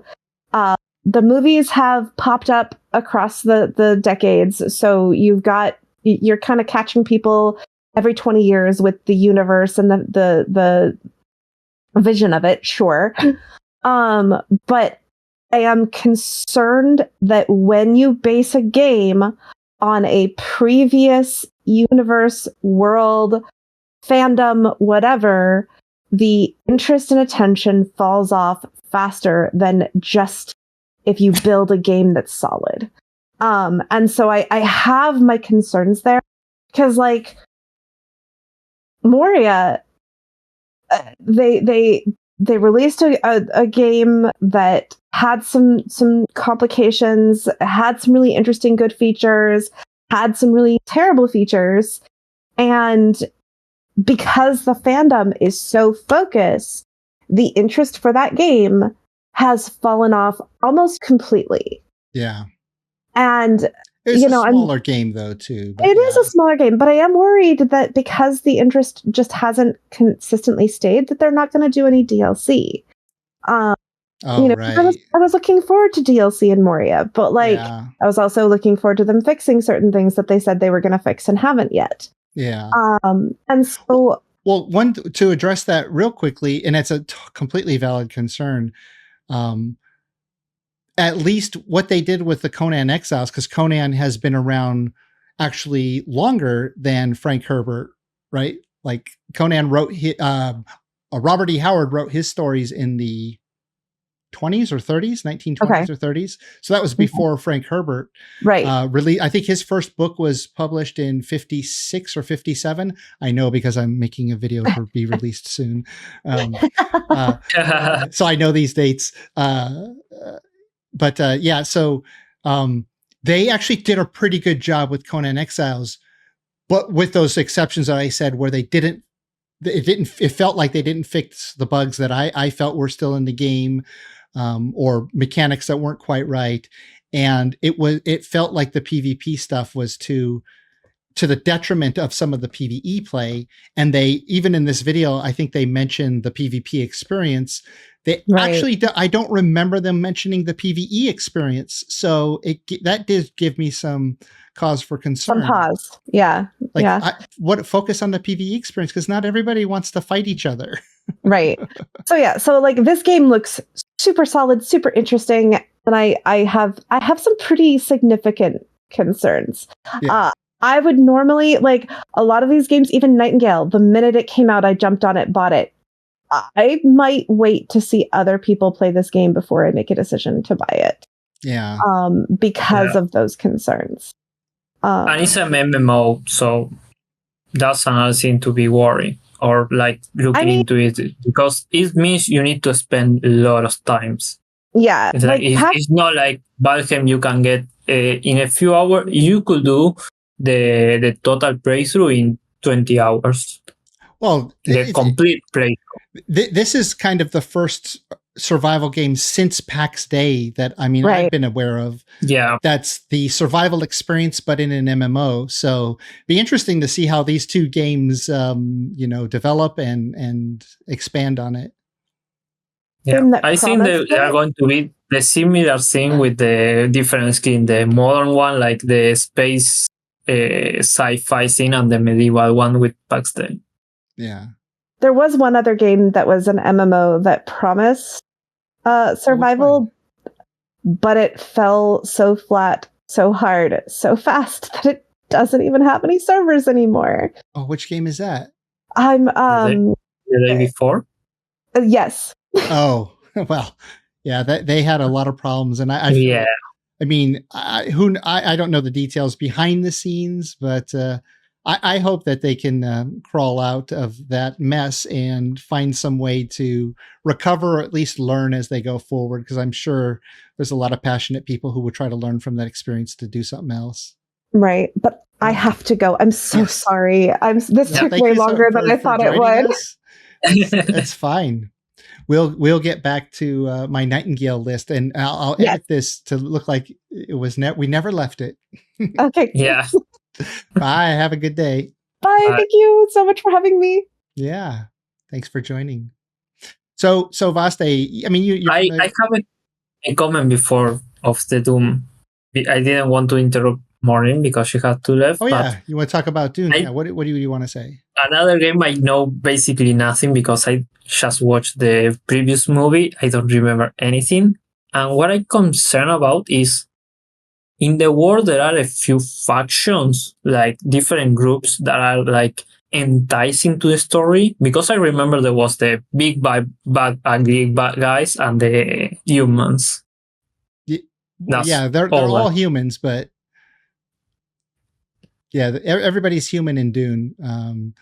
But there's the Fremen that live on Dune. They're the native people of Dune, and then the House Atreides are the ones that came to take over the planet, but they were killed off by the Harkonnens, and the Emperor is like the Imperial or whatever. They're their own faction that kind of rule over everything.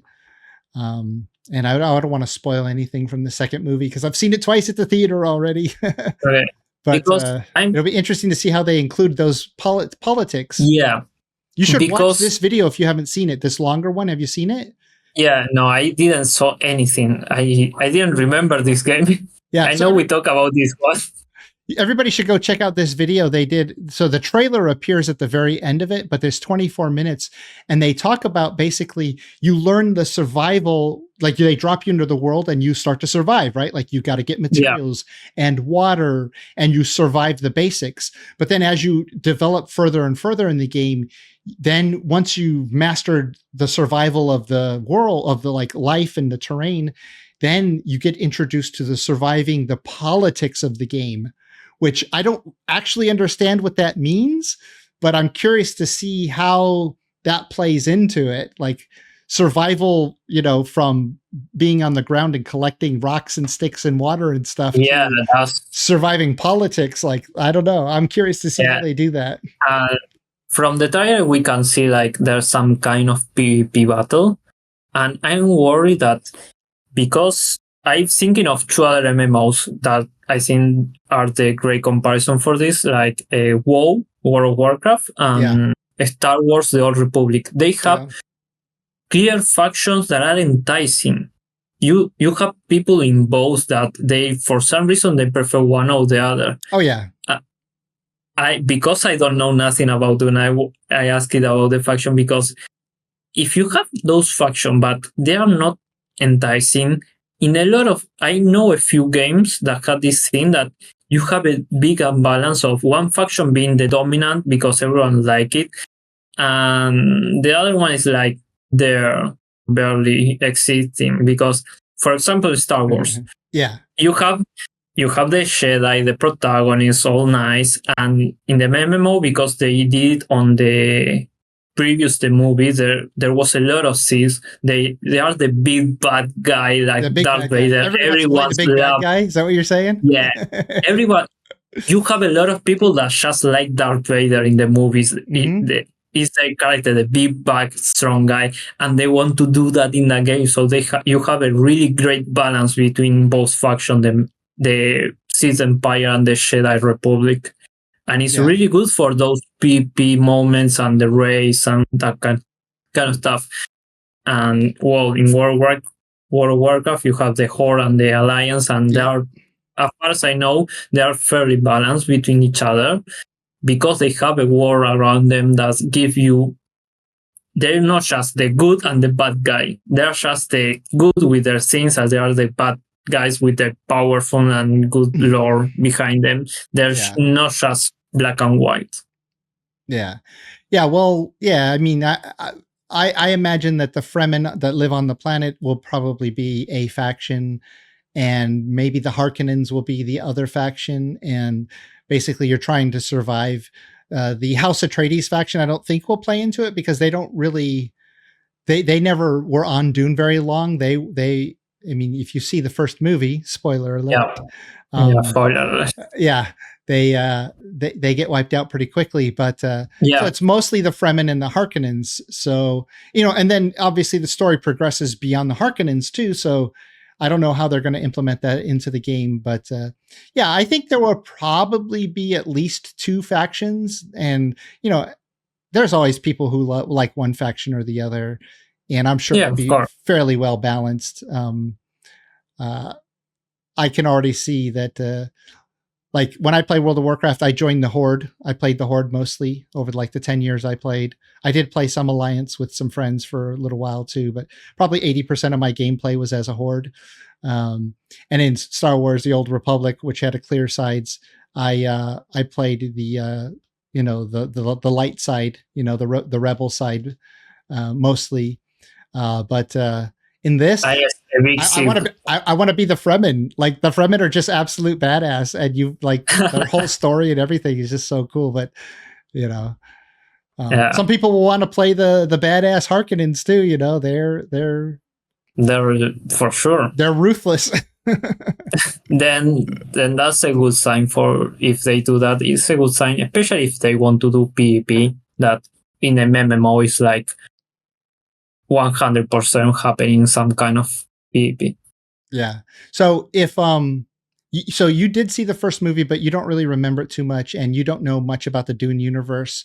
Seeing this trailer, knowing it's an MMO survival game, does it make you interested in seeing it develop and where it goes? Yeah, I will watch it. I'm not sure I will like MD said. I will watch other people, see how they feel about this game or how they play it before getting into it. So it hasn't grabbed you just yet to say, yes, I'm going to buy that for sure. But you'll see if I recommend it or somebody else recommends it. Yeah, I'm kind of heading out of the new survival and especially MMO, like a bit more worried about them, not just looking more into it before getting into it. Yeah, so not buying on release date. No. And especially because I'm not a big fan of Dune either, so Oh. I say I am a big fan of Star Wars. I buy any game, any new game of Star Wars. First day, I don't care. That's for sure. Dune, Well, I'm not a the bigger more you fan. learn about Dune, I think the more you might be into the story and the world. It's a really interesting world.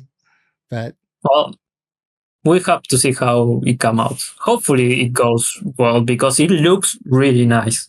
yeah. Unreal Engine is great for that thing, and it Yeah. looks really nice. Yep. Well, let us know in the comments if you're interested in Dune Awakening. Yeah. If there's any other game that you're more excited about, like maybe Light No Fire or some other survival game. I'm definitely Light No Fire and Dune have like completely captured my heart. It's like all I want to see, but who knows when they'll finally come out. Yeah. Okay, so on Nightingale here, NPCs should talk while I move around or sort inventory, etc. There's this one character that talks to you, especially in the beginning. It's like a magical character that floats. He sounds amazing and the voice acting amazing and the writing is really good. But he should talk to your character, talk while your character is able to move around, sort your inventory, etc. Being locked in a dialogue screen is annoying. So he talks slow and I got to sit there and either listen to him or click through it. Now I want to hear him talk because it sounds cool, but I don't want to be locked into a screen. Let me click on him and step back. And while he's talking, I can look around to see if there are any enemies nearby. I can maybe chop a tree down or pick up some rocks or open my inventory and start sorting it. I want to be able to do stuff. I hate being locked. I'm like, I talk to you, now I'm locked. I can't do anything. I'm locked. And he talks really slow. So you see, you will go and do like it sounds great, but I'm locked. What do you think about that? I actually, because Nightingale doesn't have a Spanish voiceover, as far as I know. So not being in my first language is in English. So sometimes I prefer this locking because it let me decide when I want to skip the dialogue, but it also let me read it on my own because sometimes there's a lot of words. If I don't read them, I don't know what they are. Well, yeah. So English being a second language for you have to pay a little bit more attention to what's being said, right? Yeah. Sometimes the accent of the way they pronounce it, or there are a few words I just. But when he talks, it could be dialogue that appears in the conversation window, which I've seen in other games. So you could always go back to the conversation window and reread it, right? Like something like that. But locking me in while he's talking is so frustrating because he talks so much and so long. I mean, it sounds great, and I do want to hear everything he says. I just don't want to be stuck not doing anything while he is talking. So let's see. So there's this weird thing. I said lag timer when building. And when you build something, it like places a hologram of the thing, right? Before it actually places the wall. Like it's not Valheim where it just places the piece. It places a hologram first. Kind of like in Dynasty, right? Medieval Dynasty. Like it's a hologram and you got to build it up. So it's sort of the same way. But once you build it up, it changes color. And I was standing there and I was waiting and I was waiting and I was waiting and I was waiting. And I was like, is this server lag? Why is it not building? It might. And come to find out, it's because I'm standing too close to it or something. And when I step away, then it changes color and then it builds.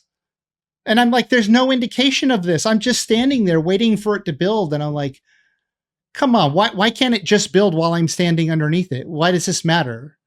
Like I built the tent. Like the tent is one of the first things you build. Place the hologram, add the materials, and I'm standing there and nothing's happening. Then I step back and it changes color and it builds. It's like, oh, that is so not intuitive. That is really, really frustrating. So now every time I build something, I run away from it to let it build and then come back. I don't understand why you can't be there. Like, it's frustrating. Yeah, because Medieval Dynasty, like, it's true. It's not a survey game, but you have the respawn in the moment you interact. Yeah, Even when you add the Valheim material, it builds it right away, right? The hologram fills in. Yeah. I don't know why it doesn't just fill in right away when I add the materials. I don't understand. If you are in the middle of the grouping, it won't let you, and it tells there's something blocking it, so you need to move first. Yes, absolutely. And Valheim, even in the server, Valheim has the respawn because they did it in a way that first it goes local, then it goes to server, so you have the respawn of building something. Yeah. This was actually a feature that I liked about the game. I know this is a list of mostly fixes, but I was also writing down things that I liked. It's how do you pick something up and move it? Like a lot of games like Valheim, you have to break it down, pick up the resources, go somewhere else and rebuild it, right? This game is actually kind of neat. When you get into the build menu, you can target something and then hit X, and then you get the little hologram of the thing. Even the chest, even a chest that's full of items, you can grab the full chest as a hologram, move it over here, place the hologram there, and then it places and it builds and everything is in it. And you can do that with a lot of stuff. So I don't know if you can do it with a complete building yet, because I haven't tried that. But build pieces, workbenches, chests, your tent. It's very nice. Just target it, hit X, move it. Like, because if you place something and then you build something in Valheim, right? Like, you remember when you built that ship for us for the build for Boulders? Oh, yeah. I said, hey, can you move it? Well, yeah, we could do it now with the blueprint mod, but back in the day we didn't have that. So you rebuilt it in a different position, which was a pain in the butt for you. I had to restart basically because you have to restart. I need to break everything to have it clean and then build everything back. I know but in this game, I don't know about the whole build. I'm hoping you can do the whole build, but being able to just grab it and move it a little bit over, just a tiny bit, is nice. Yeah. And place it down, especially with chests, right? So you don't have to empty a chest, be overweight, try to move it to a new chest. That's really frustrating. So that's awesome. Let's see. Press and hold attack for power attack. Now, I guess in most games, you assume that this is something you can do, but I don't remember a tutorial explaining this to me. And I was several hours into the game before I realized I could do this. So it just felt like this should have been more obvious to me. Like maybe even with just like a hotkey somewhere that, mentioned or on screen. Yeah, because it's something like really normal in RPG games. Maybe not in some of the Valheim doesn't have it. But Valheim tell you, click to attack, press the mouse scroll for the special attack. Yeah. And you have at least, there's the difference. Yeah, there are games that have a lot of crossover with how it plays, and that just like holding it to power up is something that I didn't think about with the way that the game was presented. The way I was going through it. But I should have tried it because in Return to Moria, I think if you hold, you get a power attack, and so anyways, that was just my stupid. I didn't realize it right away. They have a bug right now where NPCs are floating. They'll be floating in the air, or they'll be floating half in a rock or something. And like, they're like, you can run up and hit them in the head and they just kind of sit there and look at you because they can't move because they're stuck in a rock. So there's some, there's some bugs which you would expect, which is fine. Yeah. Hold E to loot all. It's needed. It doesn't do it. It needs it. It doesn't. Oh, it's so annoying. All this stuff falls on the ground and you have to go around. E. Like, I love Valheim. You just have auto pickup on and you walk around and you pick up anything that's sparkling, right? Yeah. Games, what is it? Pal World, which allows you to hold E and it picks up everything. Is it Pal World or Enshrouded? I can't remember. I think it's Enshrouded. Pal World has a button. It has a button in the Y in the chest. You just run over it too in Pal World, right? You have a auto pickup. In Valheim, you have a hotkey for disabling the auto pickup too if you don't want. Yeah. It's Enshrouded where you hold E and it picks up everything. I prefer just let me run over and pick it up so I don't have to do anything. But at least Enshrouded has hold E. No, Nightingale doesn't have hold E, nothing. You have to click every single item on the ground. It's very annoying. When you're overweight, extract items to gain essence dust, which is used for repairs. So this was kind of a tip that I wrote. Like if you're carrying a bunch of stuff and you say you got a bunch of rocks or dirt or something that's really heavy and it's easy to get. And you have other stuff that's more important to you. You can just you can turn everything into essence in that game. So you might as well turn the heavy stuff into essence if you don't really need it to lighten your load. So the essence you say was a currency. You can use it also to repair the items. Yes, essence is used to repair, and it's also used as currency with the NPC vendors to buy stuff. Oh, so this is a great tip. Yeah. Yeah. This way, I wish Valheim had something like this because we just have so much loot and it's all too much in every chest and everything. Like in this game, if you have too much of something, just turn it into essence and you can use it to repair. You can use it to buy stuff. It's all fine. Oh. Let's see. Build menu jumps when clicking on it. Okay, so they have this build menu and you scroll to different pieces, right? So I go down to the next piece that I want and I click on it and the build menu goes, whoop. Then I have to scroll down again to that piece that I want to build and I click on it and it jumps. Yeah. And I'm like, why is it doing that? I want to build that piece. And you just have to do it over and over and over. And eventually one time it'll finally select it. And I'm just like going, what? This is too buggy. This is too buggy. I can't even click on something in the build menu and build it because it jumps over and over. So obviously they have some interface things they need to fix. Let's see, I wrote, doesn't have craft from storage, but you can move build pieces, which I mentioned earlier. You can move build pieces. So you can't craft from storage. And this game, you have to take the components and build the build piece and then place the build piece because it doesn't have a crafting hammer. It's so frustrating. So I have to run every chest, which I can't label my chests. I can't label my chest. So I have to check every chest for the stuff that's in it, pull it out, build the item, which is then there, build it. Oh, I don't have enough roof pieces. Okay, go get the individual item. Build the roof piece. It's in my inventory. Oh, and I can't click the build piece because it keeps jumping away from me. So... This is the same as Enshrouded. You need to build a build piece so you can place it. I don't like that. Really don't. It's like anti-intuitive. Why I will build a roof on my inventory? But you build it in place, right? You build it in place. Yeah. It's like, here's a roof piece, Vaste. Now go put it up on your building. Yeah. Let's see. So. Can't pull things to hotbar when in a container. Really? Not pull, can't hotkey it. I mean, can't hotkey things to hotbar. Okay, so when you have your inventory open, you can I think you can click it into your hotbar. No, maybe you can't even. I think you have to drag it.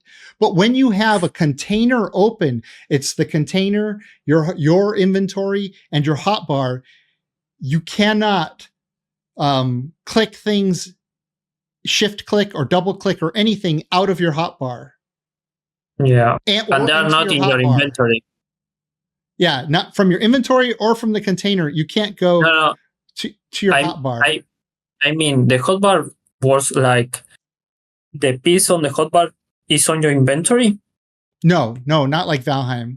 Valheim's one of the few games that does that. Most other games have a separate hotbar. Yeah. But yeah, you can click something from your inventory into your hotbar, but you can't do it the other way around. And if you have a container open, you can't then click it into your hotbar or the other way around. It's just so frustrating. Like hotbar, inventory, container, let me click stuff over, having to grab everything and then move it here and then grab it and move it is very frustrating. We're so used to just hotkeying things where we want it to go. Let's see. Left and right hand slots is very limiting. 1 through 5 and 6 through 0. but I have 2 or 3 weapons and I have 4 tools. So I have all this stuff and I only have 5 hotbars for it.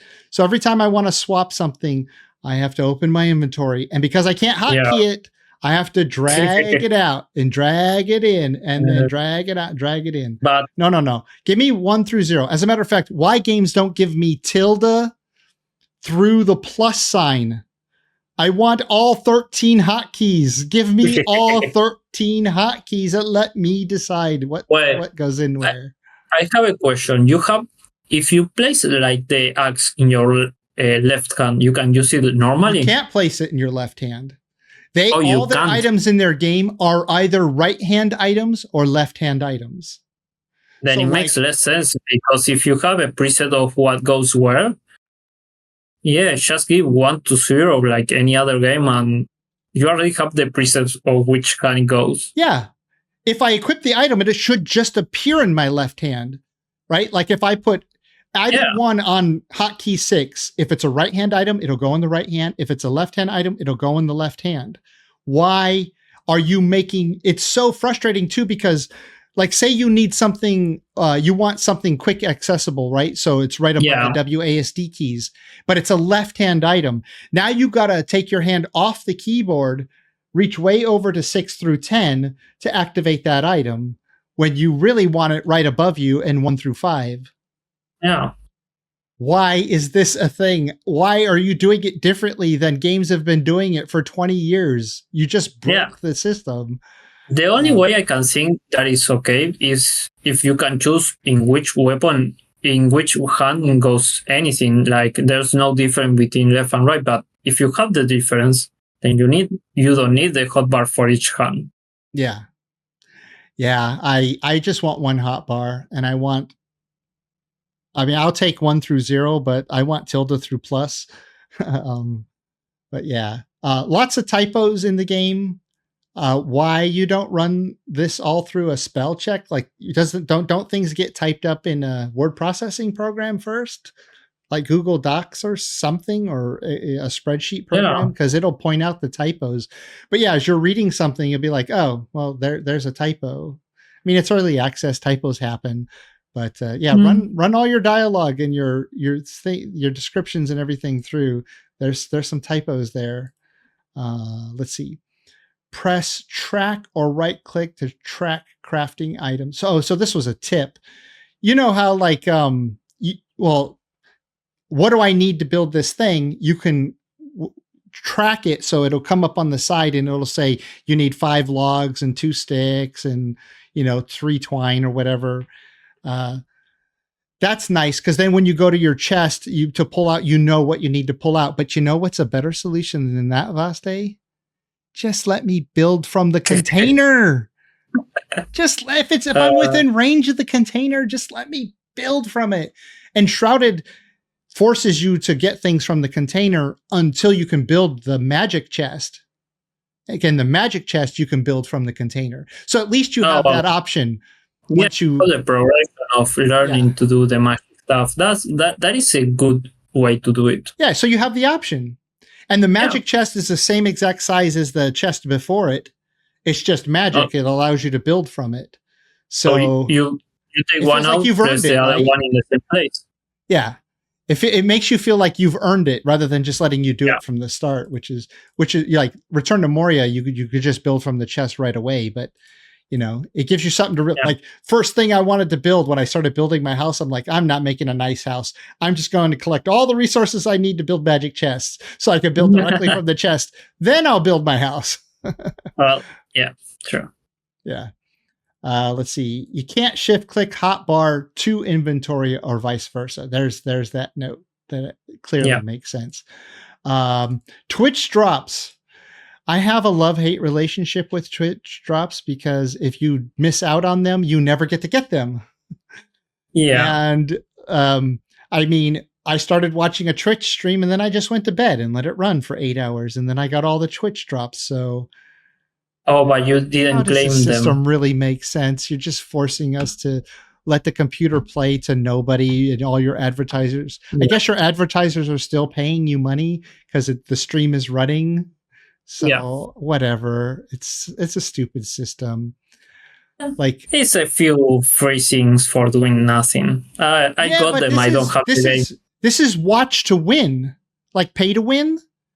All But the Twitch drops you get are like twice as high as the things you can make at the same time in the game. Oh wait, they are not cosmetic.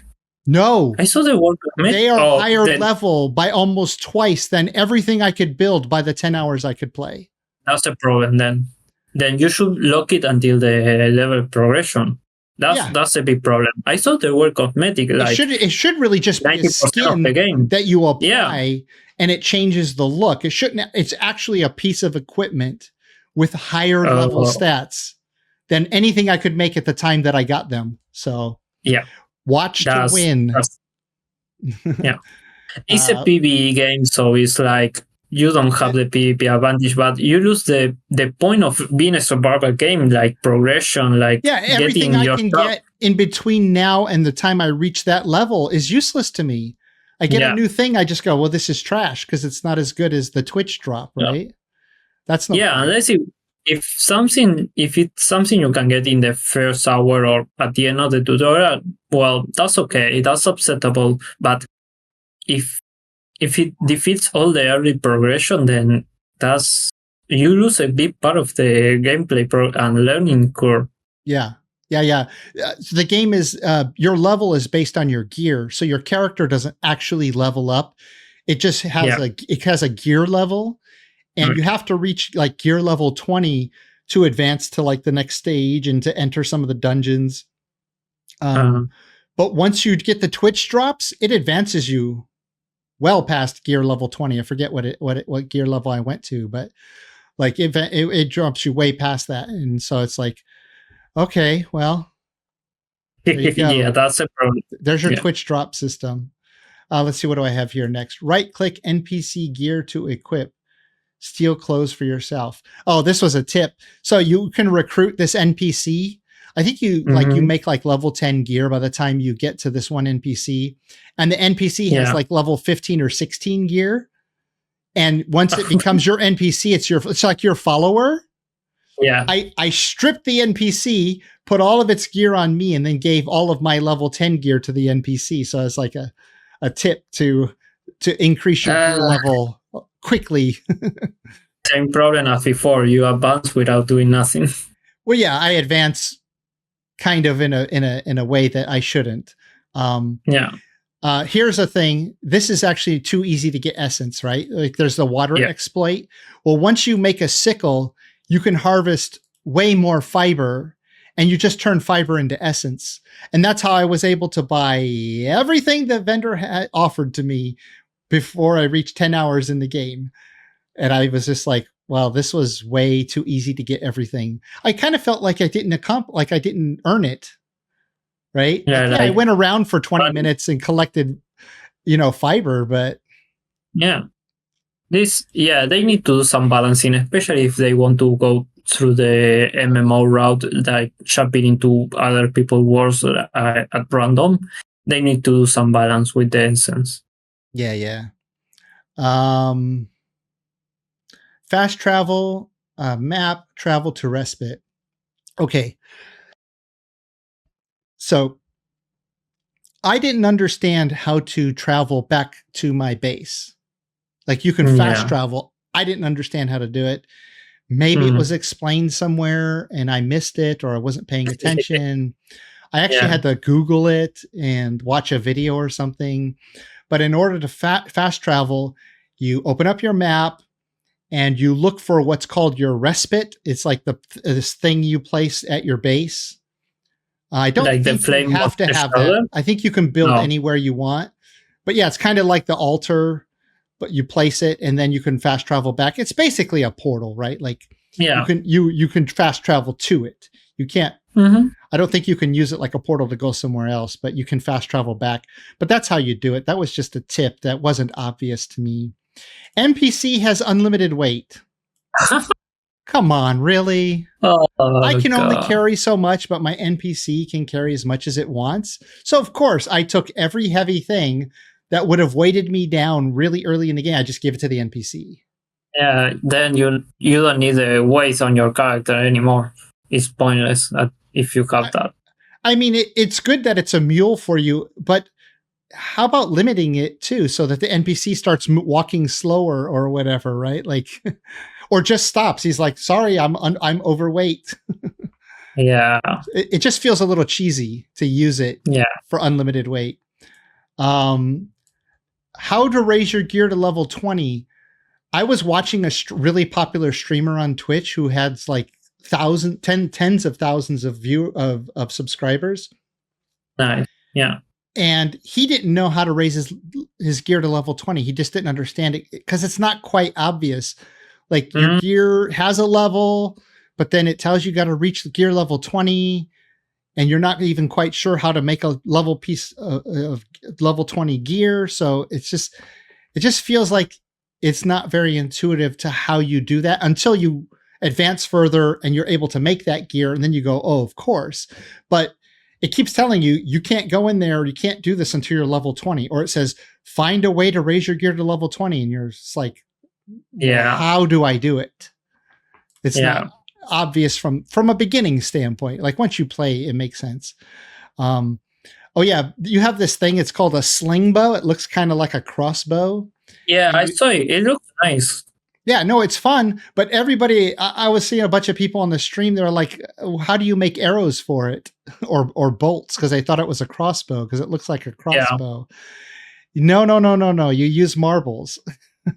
You shoots marbles. So it's doesn't the item just wasn't intuitive.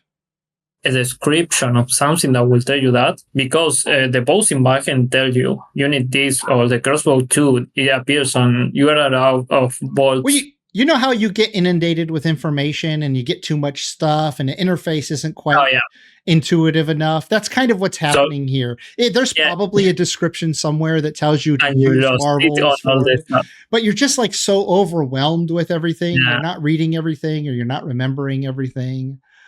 And then how to find a companion. People were just asking because they see other players with a companion.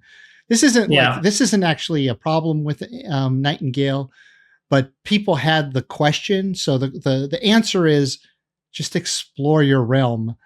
And I think over by the first vendor is where everybody is finding this first companion. And he gives you like a simple quest. And once you do it for him, he becomes your companion. And it's probably how more companions in the future work. But again, then throw all your rocks in him because he can carry unlimited weight, he or she. And then, press and hold E to loot. Press and hold? So, yeah, there's... it's been about a week since I've played, so I've forgotten the detail of that note. But I think, you know how like if you go up to a bush, in some games you could just click E and it loots it. Yeah. Like in Enshrouded. And in Valheim, you have to hit it, break it, and then you just run over the pieces and it loots it. In this game, when you run up to a bush, it says E. Right there, it says E, and there's a circle around it, and you press E and nothing happens.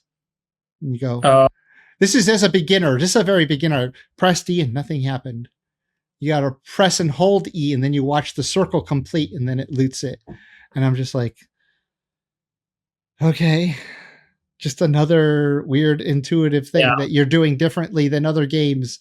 Medieval Dynasty has it. Like you have a few things that you press, other thing you hold, but it says press E, hold E.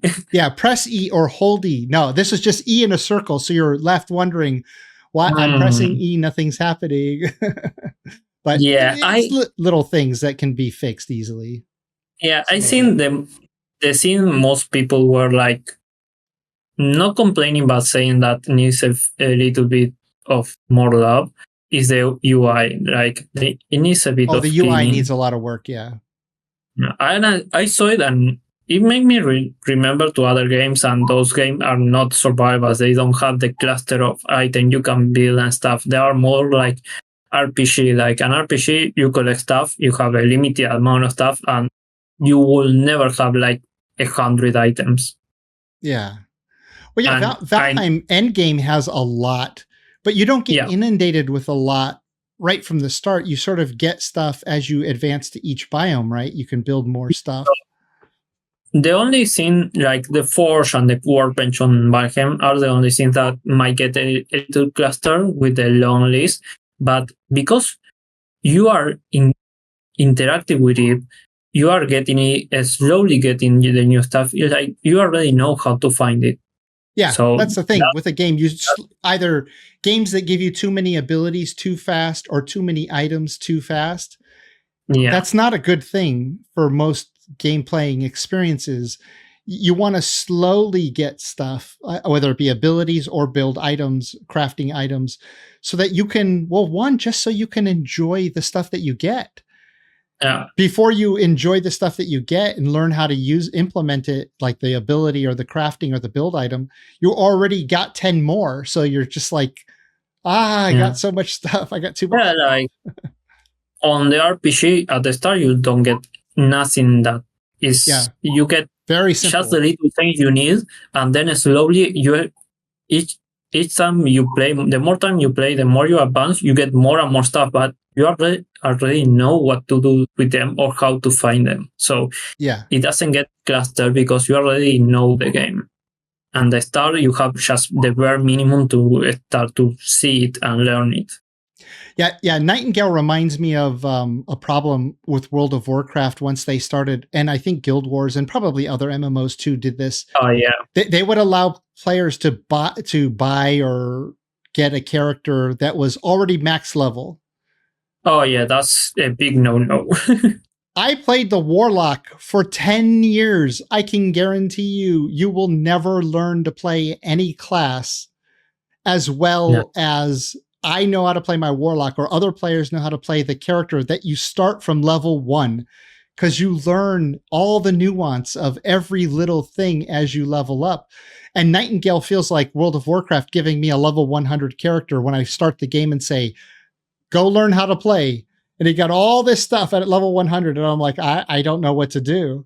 No, Nightingale inundated me with stuff. And I'm just like, it's too much, too fast. Yeah. So when are you going to try Nightingale with all this excitement about it? Since I praised it so much. Yeah, it looks interesting. I had Enshrouded and I haven't played since the last time we talked about, because of the same thing. It's like I need a bit more of seeing how it progresses, because I don't have the time to have multiple survivors. Survivors need a lot of time. I have other things to play other than that, and especially if there are a few things that, because they are early access, they need time to start to polish them. So I will wait. I need no hurry to try them. Yeah. Cool. Well, that was Nightingale. Let us know what you think about it in the comments, and if you agree with any of these things, or if you wanted to add to some of the comments that I made, good or bad. Like I like the game. It has a lot of great stuff to it. And I made my list because I want to help. Like, these are things that I would love to see changed or improved. And I would probably put more time into it. So cool. Well, thanks for coming out and doing the podcast with me this week, Vaste. We still managed to go over 2 hours. Oh, and we only talk about games. That's insane. Not much personal stuff this time. So maybe we need to reduce to less games. We do Podheim for the new update of this game. We try to leave it to that. Yeah. Well, maybe we'll just pick the biggest things. And, hopefully next one we have a new stuff to talk about Valheim, because I miss it. I miss this Valheim update. Yeah, we need another big Valheim update. Well, it is March, so maybe we'll get a March dev blog soon, and then we'll be able to talk about that. Yeah, and hopefully it doesn't release tomorrow like last time. Yeah, right. The day after we record the podcast. Yeah. Cool. All right. Well, thanks for joining me, Vaste. Thank you. And to everyone out there, that's it for now. Have fun out there. Bye.